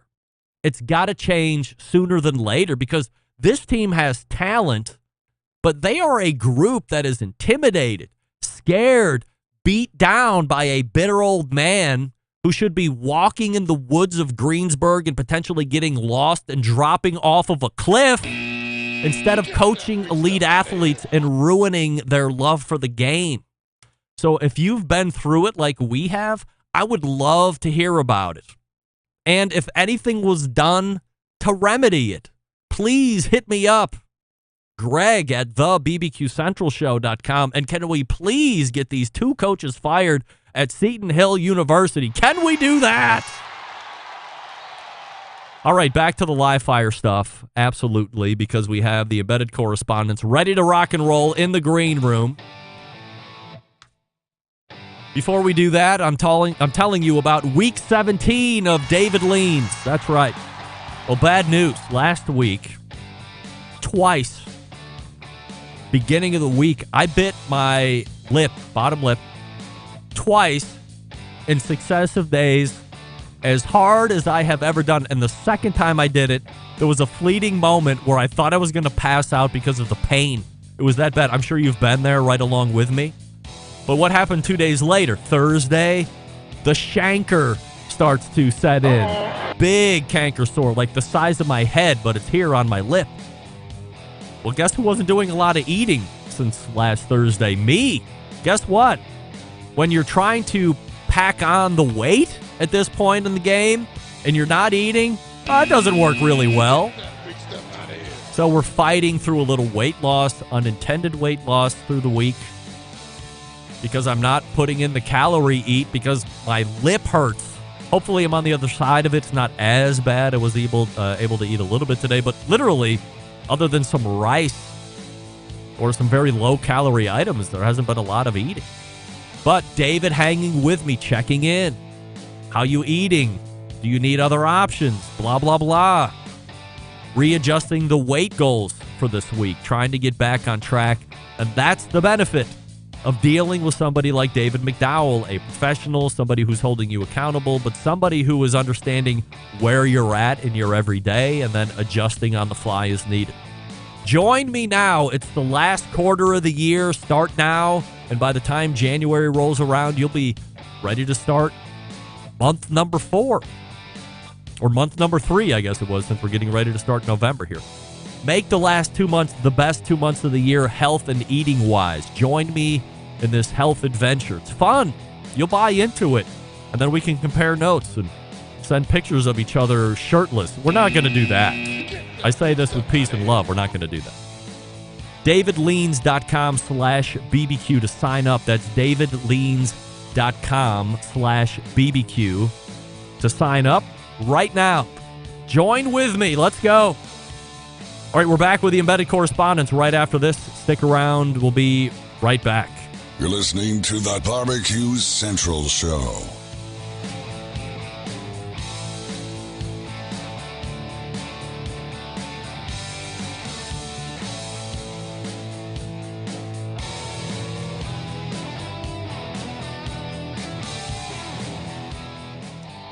Howard Stern, Jim Rome, Dan Patrick, and Greg Rempe. The Mountain Rushmore of talk show entertainment. Now, let's get back to the Barbecue Central Show. And we welcome you back to the show. This portion being brought to you by Smithfield, the popular Smokin' with Smithfield grant program. Applications currently live at smokinwithsmithfield.com. In order to help deepen the prize pool, Smithfield is once again awarding $3,000 to the selected competitions. Applications open until December 3rd, so get on it now. Also, the Committed Cooks program back in 2023. You can sign up at the same website, smokinwithsmithfield.com. Guy the Cooking Sam weighing in on my last take. It's a fine line coaching that way. Winning would wash it all away, but it sounds like he's lost his passion. Time for that coach to go. Guy, you're right on many levels, because when we were freshmen, that was the last year the team was great. Made it into the NCAA tournament. A lot of winning, a lot of supreme talent. My freshman daughter had worked her way into the starting lineup. And you're right. There was a lot of talk about what a dick he was, but there wasn't a lot of movement or groundswell of doing something about it, because there was a lot of winning going on. Winning the conference and then going into the NCAA tournament.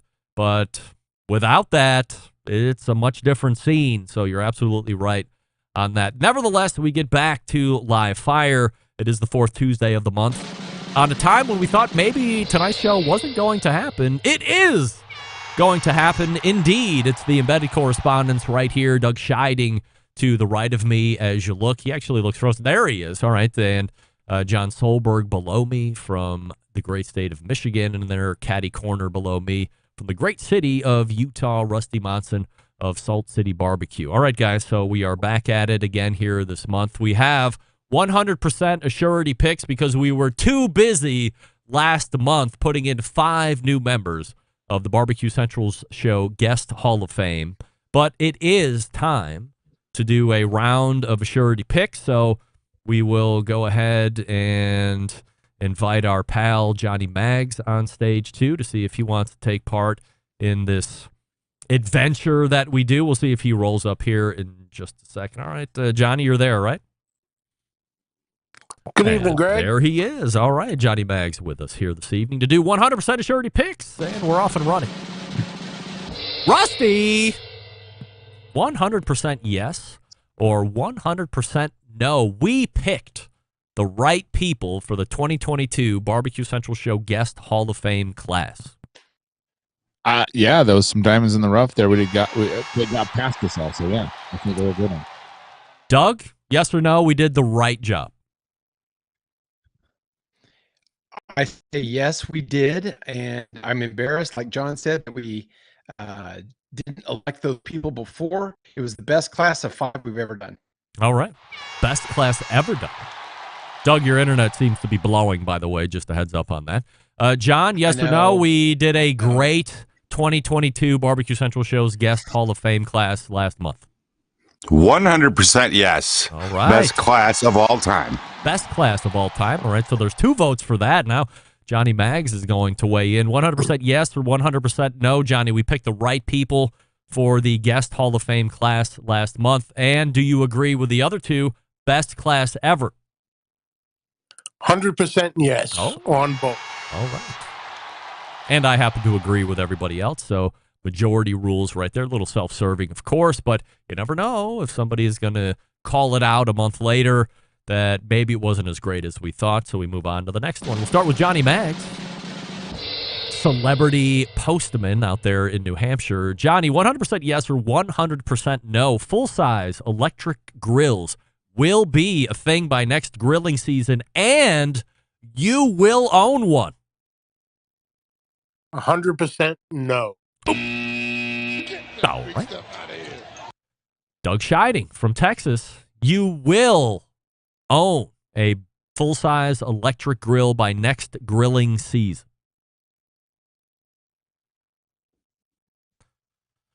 Oh, dear. Doug, sorry. Your audio's off and your internet sucks and you're out. John, 100% yes or 100% no. Full-size electric grills will be a thing by next grilling season, and you will own one. They will be a thing, but I will not own one. Okay. So I got to go total no, but it's a yes and a no. It's a yes and a no, so it is a no. Rusty, yes or no on the it will be a thing, and then you will own one? No way. No. No way. No. Rusty, you're Mr. Positive. Why are you taking a dump on electric grills? Because George Foreman has an electric grill out there, and I think we learned our lesson there, and I think that's the forefront, and people are just not going to buy into it yet. I don't think it's going to be a thing. It's dumb. All right, we'll go back to Doug because he seems to be connected at the moment. Doug, yes or no, full-size electric grills will be a thing by next season, and you will own one? Negative. Oh. Wow, well, I hate to be the guy that shits in the punch bowl here, but I will absolutely own one of those things. Why not? I feel like I'm less of a purist than you guys on the panel and Mr. Smoke Machine over there in New Hampshire who are taking a dump on the electric grills. I think there's something to this. I want to see it, touch it, feel it, live it. There's some people that I know that have it, and they've spoken some pretty good things about it. So I'm going to go. I'm sorry, Rusty. Am I keeping you up? Yes, you are. Everybody else saw that yawn, but holy crap, I thought he was going to fall off his chair and go night-night. Anyway, let's go ahead to the next one. We'll start with the Michigan embedded correspondent, John Solberg. John, hybrid cookers, and I'm talking specifically about pellet and offset together, will be a thing by next grilling season, and you will own one as well. No. A double negative. No and no. No and no. All right. We'll go back to Rusty, who's also negative Nancy at the moment. Hybrid cookers will be something next grilling season, and you will own one. No.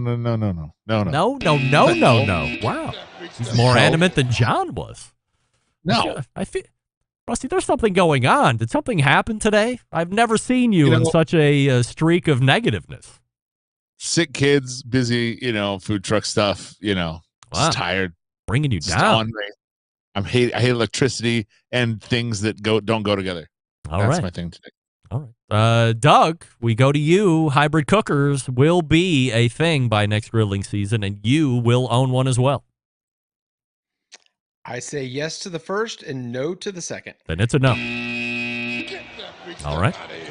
It's got to be a majority answer. So we go to Johnny Maggs. Johnny Maggs, you believe that hybrid cookers, which are pellet and offset combined, will be a thing next grilling season, and you will own one? 100% no. Ooh. Well, I'm with Doug on the 50% side of they will be a thing, and I'm also with me alone. Again, I will own one. Why not? Guys, let's branch out. Let's flex our wings a little bit here and use what is evolving in the marketplace. We don't want to stick our head in the sand and say, well, I'm more macho than this, or that's just not me, or all of my male friends will think I have lost all or both of my testicles. So some people have more than one, I guess, from what I was listening to the Howard Stern show. But nevertheless, Doug, you have something to add? Are you going to buy them? What's that matter? That matters. Why? If someone gives it to you, yeah, you'll take it. But are you going to spend your cold hard cash? Doug, I don't appreciate being put on the spot like that, and I invoke my Fifth Amendment right.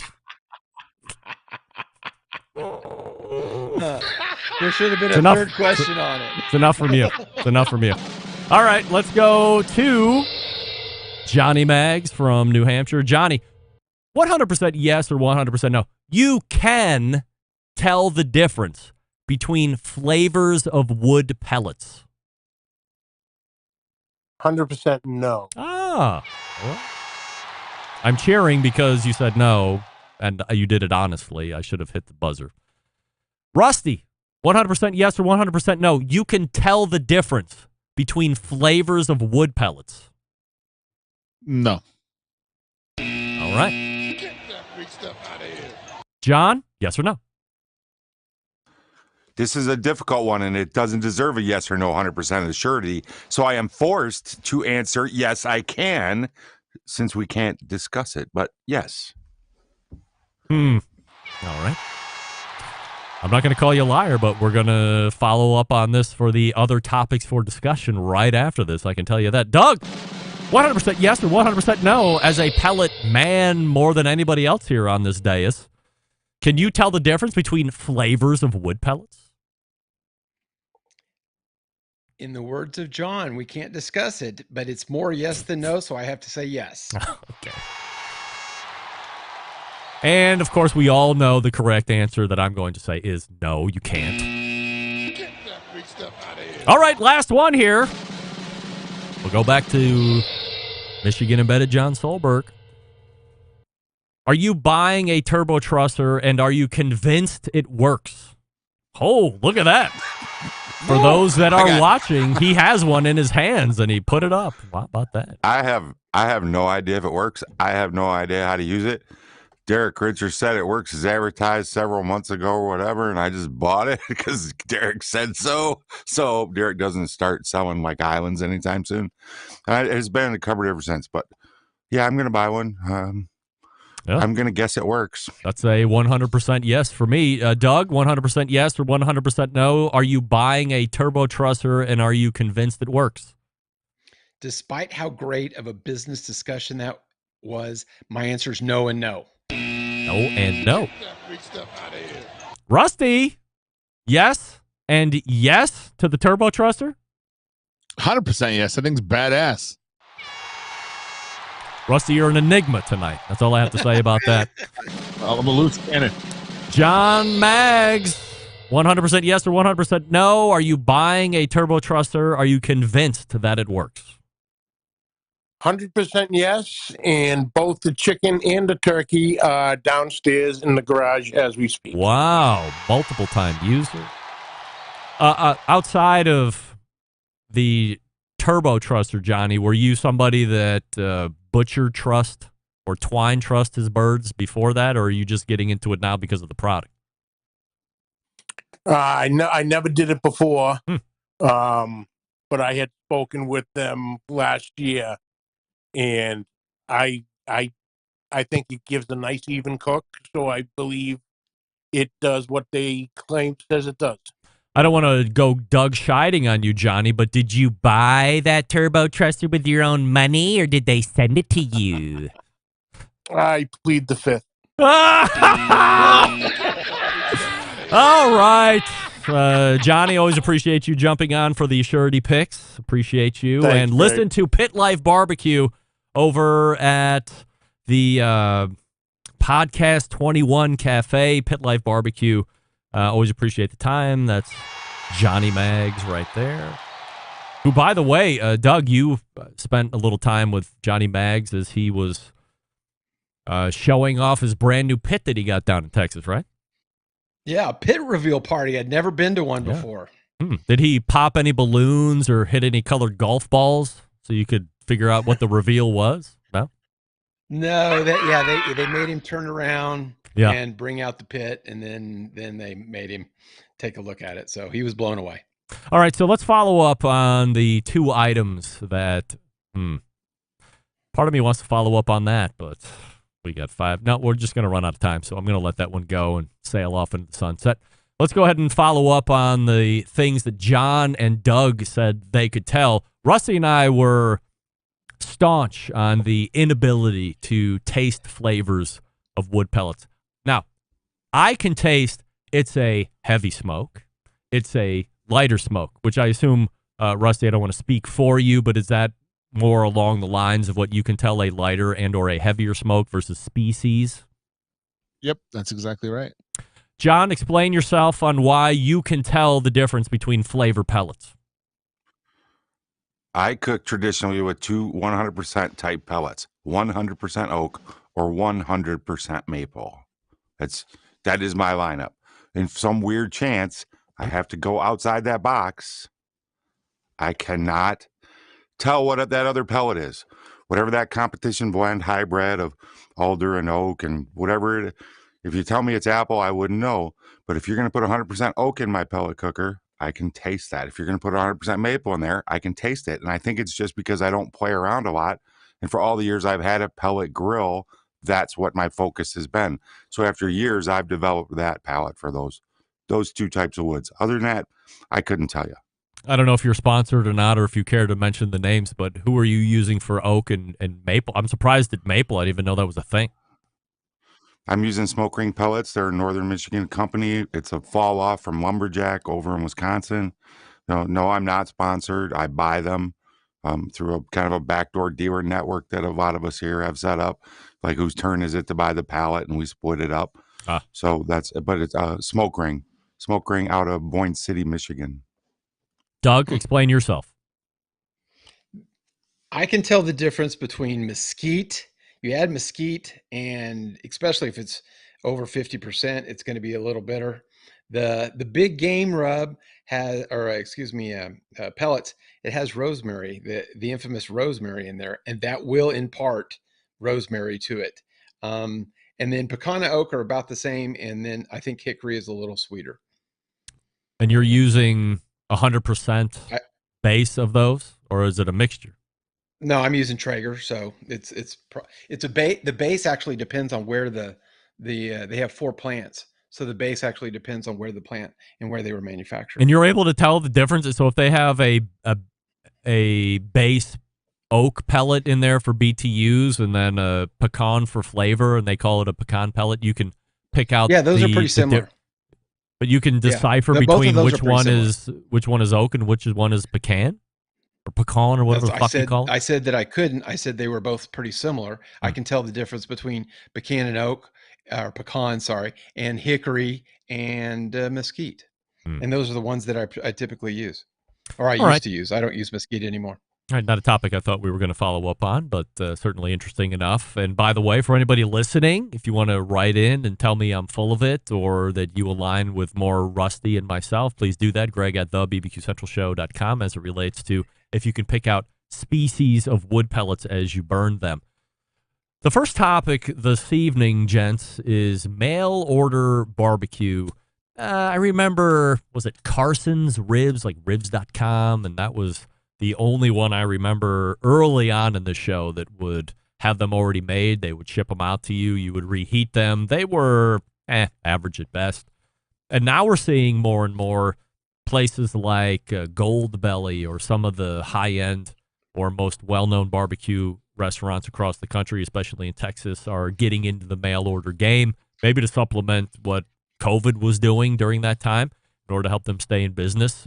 Maybe it was something they weren't really looking to get into, but had to in order to stay alive here. So the question to Doug first is, have you ever tried it from Gold Belly or direct from a restaurant or some other sell direct website? And if yes, what has your experience been with mail order barbecue? The Gold Belly, specifically Traeger Provision, that was not pre-cooked though. So, but they did buy their briskets from West Home Gold Belly. So I have had some of their A5 briskets that were amazing. I cooked them. In terms of pre-cooked that I've ordered, I've done a smoked turkey from New Braunfels Smokehouse. It actually was pretty dry, as you can imagine. And this is before I was really into cooking. And then something safe, I think, is the glazed spiral hams.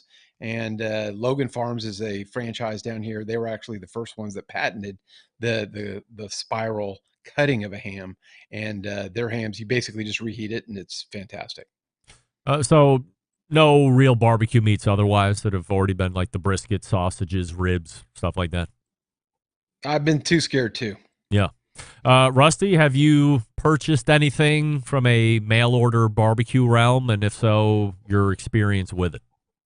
I had my finger on the trigger finally because Franklin's on Gold Belly has been elusive.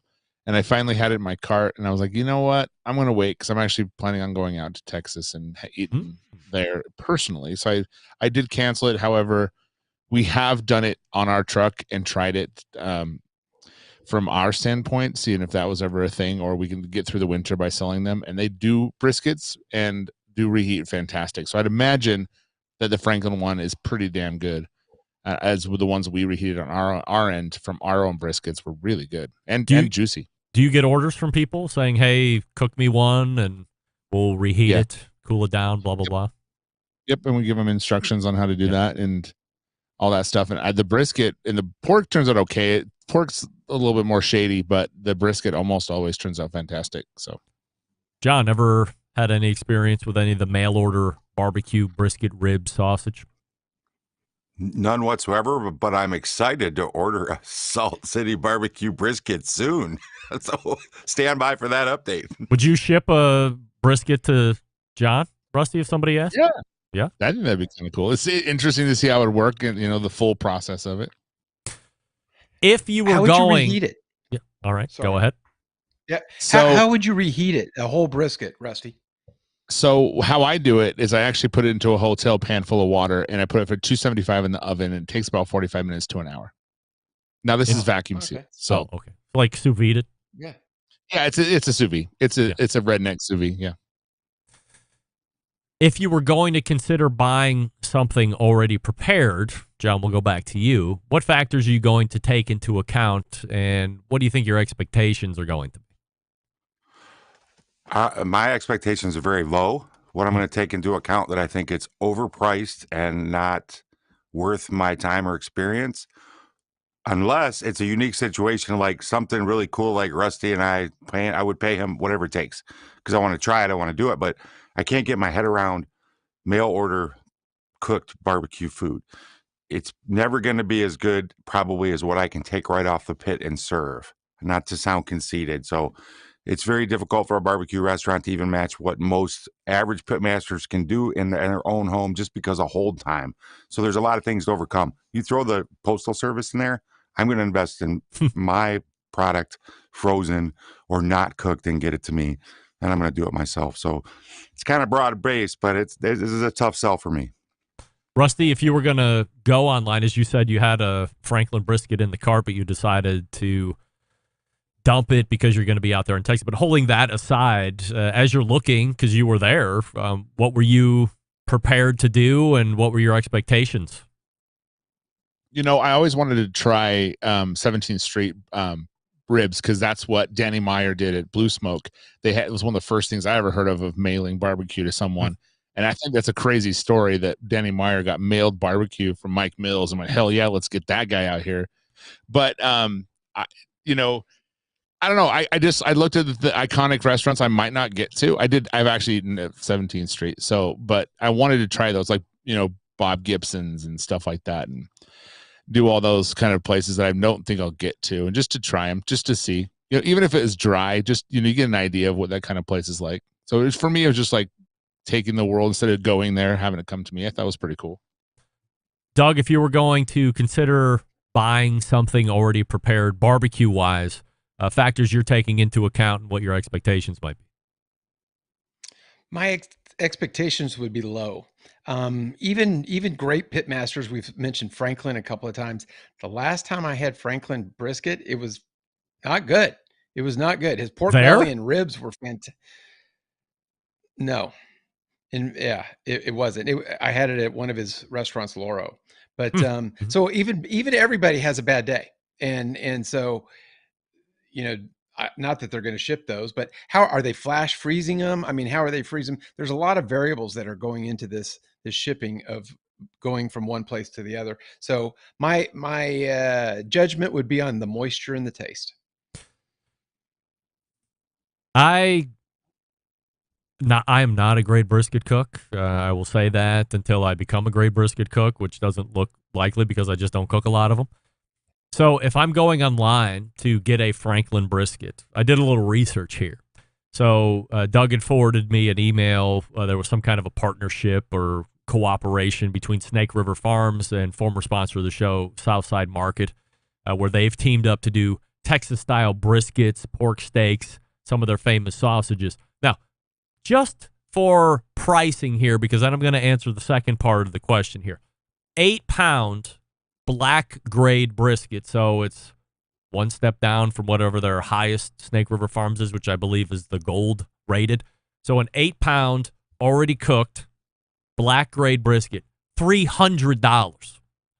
2 Carabuta pork steaks totaling 13 ounces. That's total. $47. Sausages are $16 for a pack of 4. I'm no math major, but that's $4 a sausage. Then you have Stephen Reichlin's offshoot, Planet Barbecue, which is sold through Crowd Cow. The brisket is 4 pounds of pasture-raised brisket. I don't know what that means. $145 at 45 pounds, so double that to get it up to where that Snake River Farms was. That's also $290, so we'll call it a wash at $300.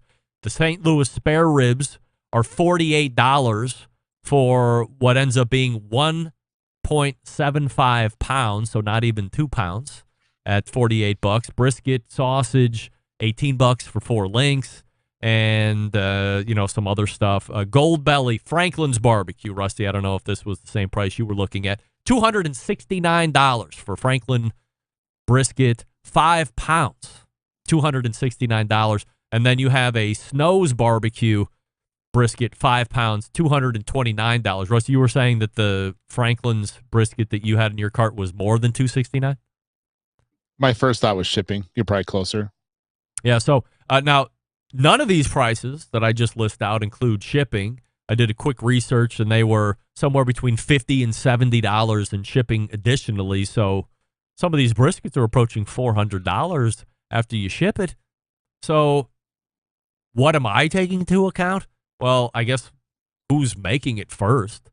So I'm a little leery about the Southside market. I'm not saying that they make bad barbecue, but I don't know them to be great brisket cooks, so I would lean maybe towards Franklin. But geez, oh Pete, if I'm paying $400 or near $400 for 5 pounds of brisket, I'll tell you where my expectation is. I'm going to put it into my mouth, and something is going to happen, like when you get down. But guess what? I know that's not going to happen. Get that big stuff out of here. So I don't know if it's just rich people going, I don't even want to bother learning how to do it. I just want it shipped to me, or if it's a highly special occasion and you're just buying it because of that. But other than that, I talk about QPR all the time on this show. I don't even begin to put a QPR on this because it is so far out in the left field at $400. Rusty, would you buy a $400 5-pound brisket from the best place anywhere in the world? Does that make sense to you? It does not. Not even a little bit. That's why it's out of my cart now. Because you're a great brisket cook, but even if you weren't. That's the kind of thing. Going back on, if it's Franklin's, I might want to try it, to be honest. But it's more like I want to try places I'm not 100% convinced to go to.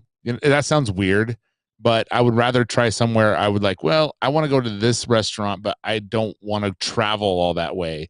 It might be worth it to me to try it.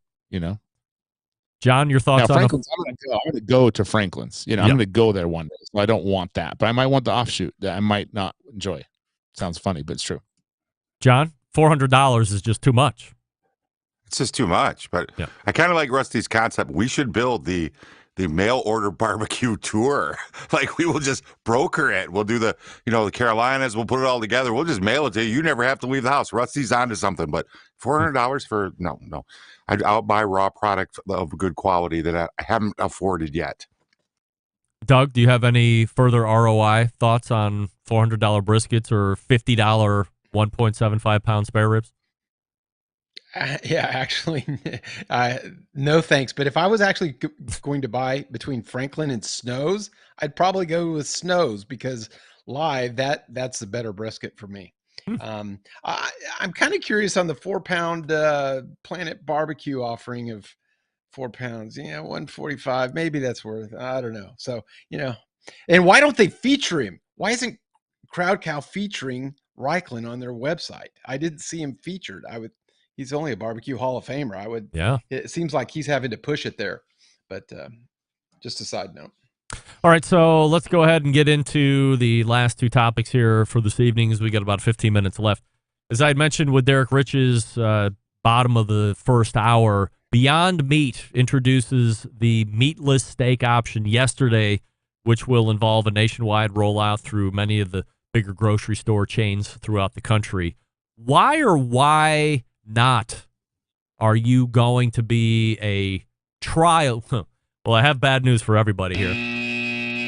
As I was talking out loud in the top of the second hour here, I have a new mission for all of us. Should you be willing to take it, and you're willing to take it, find a store that has the Beyond Meat steak tips. Buy it. We have to agree on how we're going to prepare it, because we all should prepare it the same way in order to get the best cumulative thought of how it is. So I don't know if that means a grill basket on the grill, or if we just do it in a cast iron pan and, heat it up with some, general steak seasonings and do it that way. We can figure that out offline. But as I said, the meatless steak option was out yesterday. It's seared steak tips. Rusty, are you down for the trial? And is this an option that you think has the ability to take hold in the American public? I think that it does have the ability to take hold. I actually really enjoy them. Like I've said, I'm not ashamed to admit that I love going to Burger King and getting the Beyond Burger. One of my favorite things ever. Sadly, you think in your head that you're doing something good for your body, and it's not necessarily the truth. What's the difference between pea powder with maltodextroside and expelled soy? What the hell they put in there? Canola oil, and a normal burger. And for me, it's like you kind of trick yourself into thinking you're eating healthy when you're really not. But I enjoy the taste. Honestly, it's not bad at all. Someone who grew up with vegan friends having to grill them stuff, I've seen the evolution from the early 90s till now. And let's just say we're in a real good spot when it comes to meatless stuff. It was real bad for a real long time. So I think it's really tasty. In fact, I will say this, right? Beyond Burger smash burgers are better than smash burgers. It's fantastic. It's crispy. Try it out. You'll love it. So I don't know. We'll see how it goes. It might be good.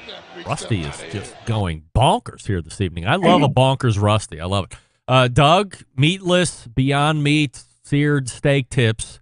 Are you on board? And is this something that is going to capture the imagination of the consuming public?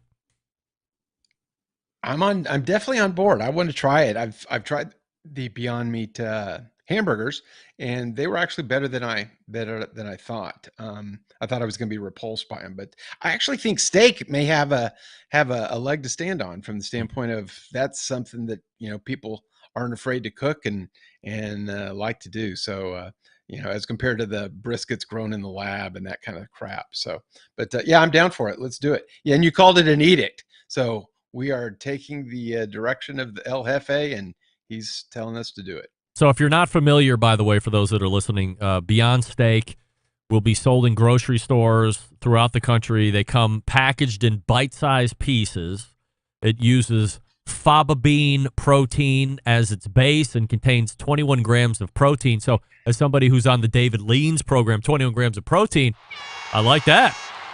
So all that other crap that's in it that I probably won't like that much, but according to the company, it also has a lower saturated fat content than beef steak. Fat! And contains no cholesterol.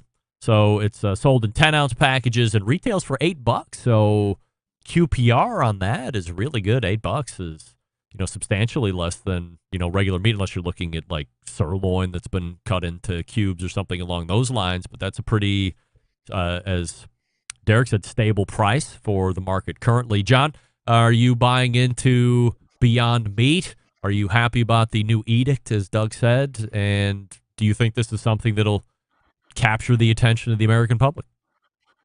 I'm way in front of the curve on this. I buy every plant-based meat product I can ever come across. Really? I seek them out. I have mail ordered them. I've been a firm believer for as long as this has been around that it's going to be around. And I'll go back to Rusty's comment, cooking for vegetarian and vegan friends has been a challenge. I want to have intelligent conversation about plant-based meat, just like any other thing, barbecue and grilling. So I've been an early adapter. Is to get to your point, will America catch on to this? I'm starting, when I study the market, Meow. I am like, what? What I missed? What I missed? Hey, I'm trying to talk here, you guys. I'm getting excited Sorry, about John. this. There was a cat. There was a cat. It's like, yeah, get the pussy off screen. That's wrong. Anyway, what we're going to do is I see the market falling away. And if you read about the business of plant-based meat coming out of the pandemic, I've always said that plant-based meat is here to stay.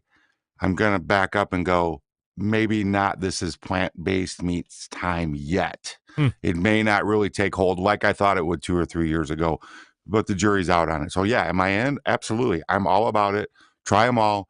I will continue to try them all, and I don't care how many carbs are in them. I'll give up the carbs to try them.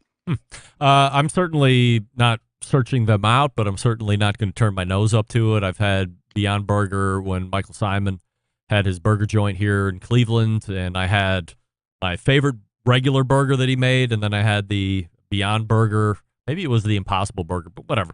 Had them side by side, exactly the same way made, and I couldn't tell any difference between them. And then I had them plain side by side. I could tell a little bit of a difference, but as soon as you start putting any type of condiment or dressing on that burger, it quickly fades into the background in a good way. Not that you just can't taste it, but it's very realistic and very meat. So as you guys say, don't fool yourself. As I said at the top of the second hour as well, it's not a healthier option, but if you just want to cut out some meat, then this is certainly an option that gives you the ability to potentially fake yourself out where you're not eating the meat and you're eating something that's plant-based. And I'm looking forward to trying these tips. Maybe so let's do this.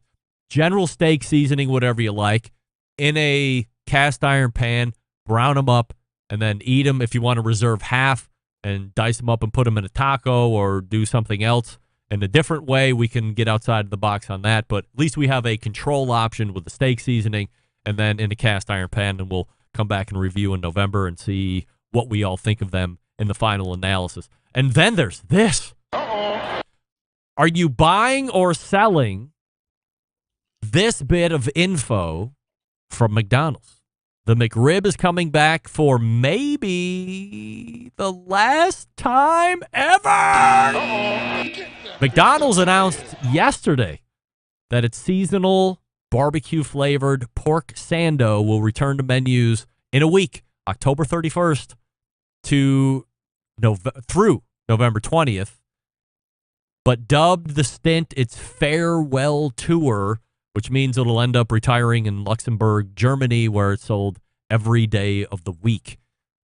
Rusty, we have to go to you as a proselytizer of the McRib sandwich in every which way possible. Do you believe that this is the farewell tour? And if it is, will you ever get over the darkness in your heart that will set in after? First of all, you did say you're not a hipster earlier, and this is going to prove you wrong, because you were an absolute hipster like everyone else.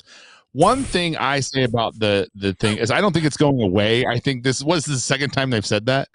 So it's not going to go away. I will buy like 8 or 9 of them throughout the course of this re-release. And I will sit there and listen to all the people who say, I can make a McRib better than McDonald's. Of course you can. You make a lot of shit better than a lot of places. Shut up. It's not the same. It is a delicious sandwich. I'm excited to eat it. I don't think it's going away, and if so, I guess I'm going to Germany because it's fantastic. Why am I a hipster?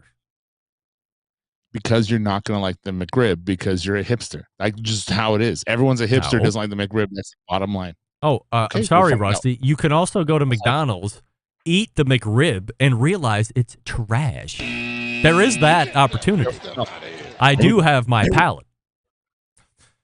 John, do you believe that the pork sando known as the McRib is on a farewell tour, or is this just McDonald's exercising their great marketing skill only at this particular piece, which they have mastered? I think it's them making another run at it, because I'm a supporter of the McRib and Rusty's standpoint. And the last time we had this all came up and I went and got one, it wasn't as good as I remember it.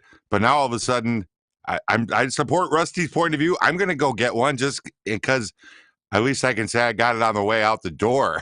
so it's work. The marketing ploy is working, and I will. I'm gonna.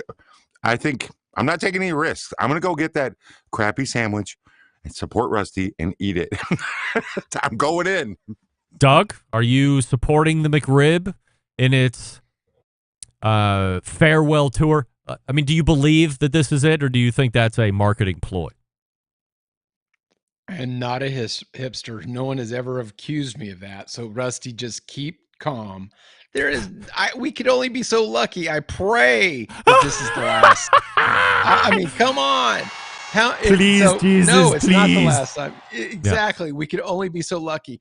How many times has Motley Crue, Rolling Stones, Kiss, Elton John said they were doing, the last tour? It's always the last tour, and it never is. They would be better off selling the McRib for breakfast because it has a texture and a little bit of a taste of sausage. Yeah, I 100% agree. I think that in this instance alone, McDonald's has captured the corner on marketing. They rip it away after almost a month of time for consumers to jam their faces full of it, and then they rip it away, and people, it's gone forever until next year.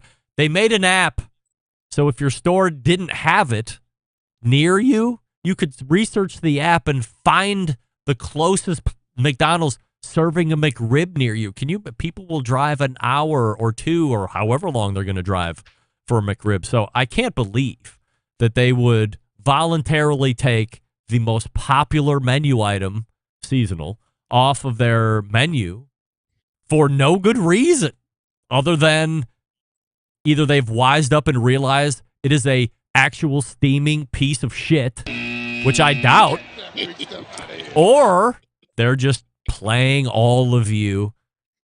Bad news for everybody except for John and Rusty. Douglas, additional edict for November. We're all getting McRib, and we are all reviewing it. How about that? Wowee, if you can believe it. We have plant-based meat, and we have a McRib, and we are going to try it. We will review at the bottom of November. Guys, we're running out of time here this evening, so Doug, we'll start with you. Promotion-wise, anything coming up? What would you like to talk about? Real quickly, roguecookers.com is out. I'm on the Baseball and Barbecue show coming up in a couple of weeks, interviewing Craig Sherry with the boys, Lynn and Jeff, and I'll be in Huntington Beach on November 12th, cooking for a wine festival. Rusty, what are you promoting here this evening? Of course, the Pitmasters podcast. You guys can listen to this week's episode. It'll be Matt Hansen from Crooked Pigs. He recaps his experience at the Jack. All right. And John Solberg, what are you promoting this evening? Of course, catch me this Friday on the best moments of the Barbecue Central show in 10 minutes or less. Don't forget, follow me on Instagram, JS00. I'm having to give away a Thermopen 1 for my 10,000th follower. So jump all over that. All right. They are the Embedded Correspondents in order. Right to the right of me, there is Doug Scheiding from Rogue Cookers, longest-running Embedded Correspondent from Texas. Below me, John Solberg from Michigan. And caddy corner below to the right is Rusty Monson from the great city of Utah, Salt City Barbecue's pitmaster and trailer owner-operator. Guys, we will see you in November for the recap of the Plant-Based Meat Beyond and a McRib recap. How about that? What could be better than that? Not much, but certainly that is going to be something, as they say.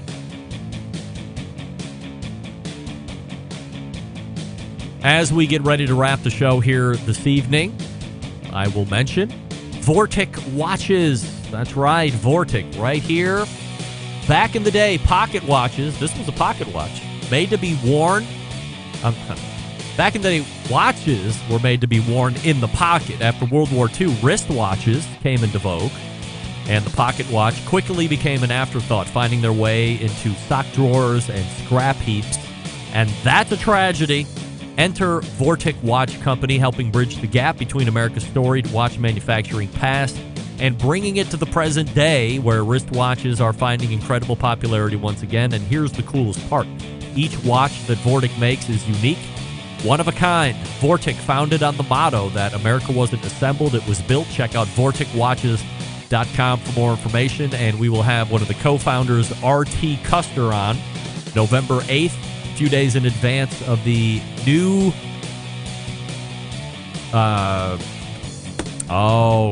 military edition watches, right. Veterans Day, which that'll be released November 11th. So stay tuned for that here in a couple weeks. We are back to wrap the show right after this. Stick around. We'll be right back.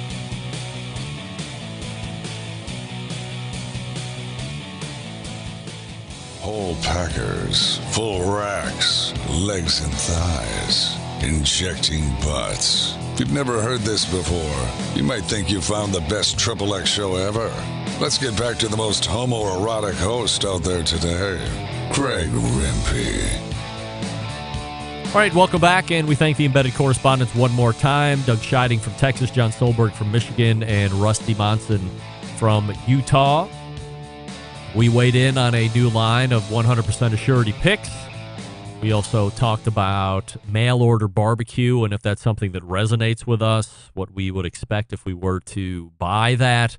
And in the end, I think we all collectively agreed that, at least on the brisket side of things, towards $400 for somewhere between 5 and 8 pounds of brisket finished, regardless of who's making it, just seems to be way too cost prohibitive unless you're just living in that kind of a financial lifestyle, or it's an exceptionally special occasion where you would bone out for that just to say you did it for that occasion. Otherwise, everyday life, I don't think that's measuring up here at this point, but we'll follow that trend and see if prices come down or if people just generally accept it and start to buy more. We also talked about the McRib and wondered if the farewell tour, why is that hard to say for me? The farewell tour, as McDonald's is billing it, is actually the case. Nobody buys that. And we're also going to eat one and review it for next month. We're also eating the Beyond Meat seared steak tips with a review in November as well. All right, let's go ahead and get out of here all the way back in the first hour. Shawn Walchef from Cali BBQ, the restaurant, and CaliBBQ.media, host of the Restaurant Influencers podcast. We talked about smartphone storytelling, why he feels it's important, why it's easy to do, why you should mix family and business, all that good stuff. So if you missed it, make sure you go get the podcast tomorrow. It'll be ready for you. And then after Shawn, we talked with Derek Riches in his normal fourth Tuesday of the month, 35 past the first hour segment, talking about Weber's financial crises, potential takeover of BDT Capital, and if that's going to go through. We touched a little bit on a new burner system that they have patented.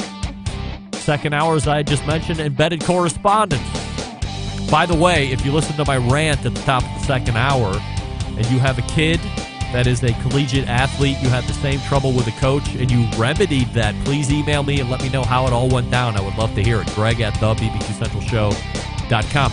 Big show planned for you next week. We're sold out of segment spots already. Sam the Cooking Guy is in the second hour. Malcolm Reed is in the first hour. Camp Chef is going to be in, just to name a few. We'll be talking more about hybrid cookers, if you can believe it. Yes, sir, we will. So, how do I always leave you? September 11th, 2001. I will never forget until next Tuesday at 9 p.m. Eastern. This is your program host and proud U.S. American, Greg Rempe. Good night now.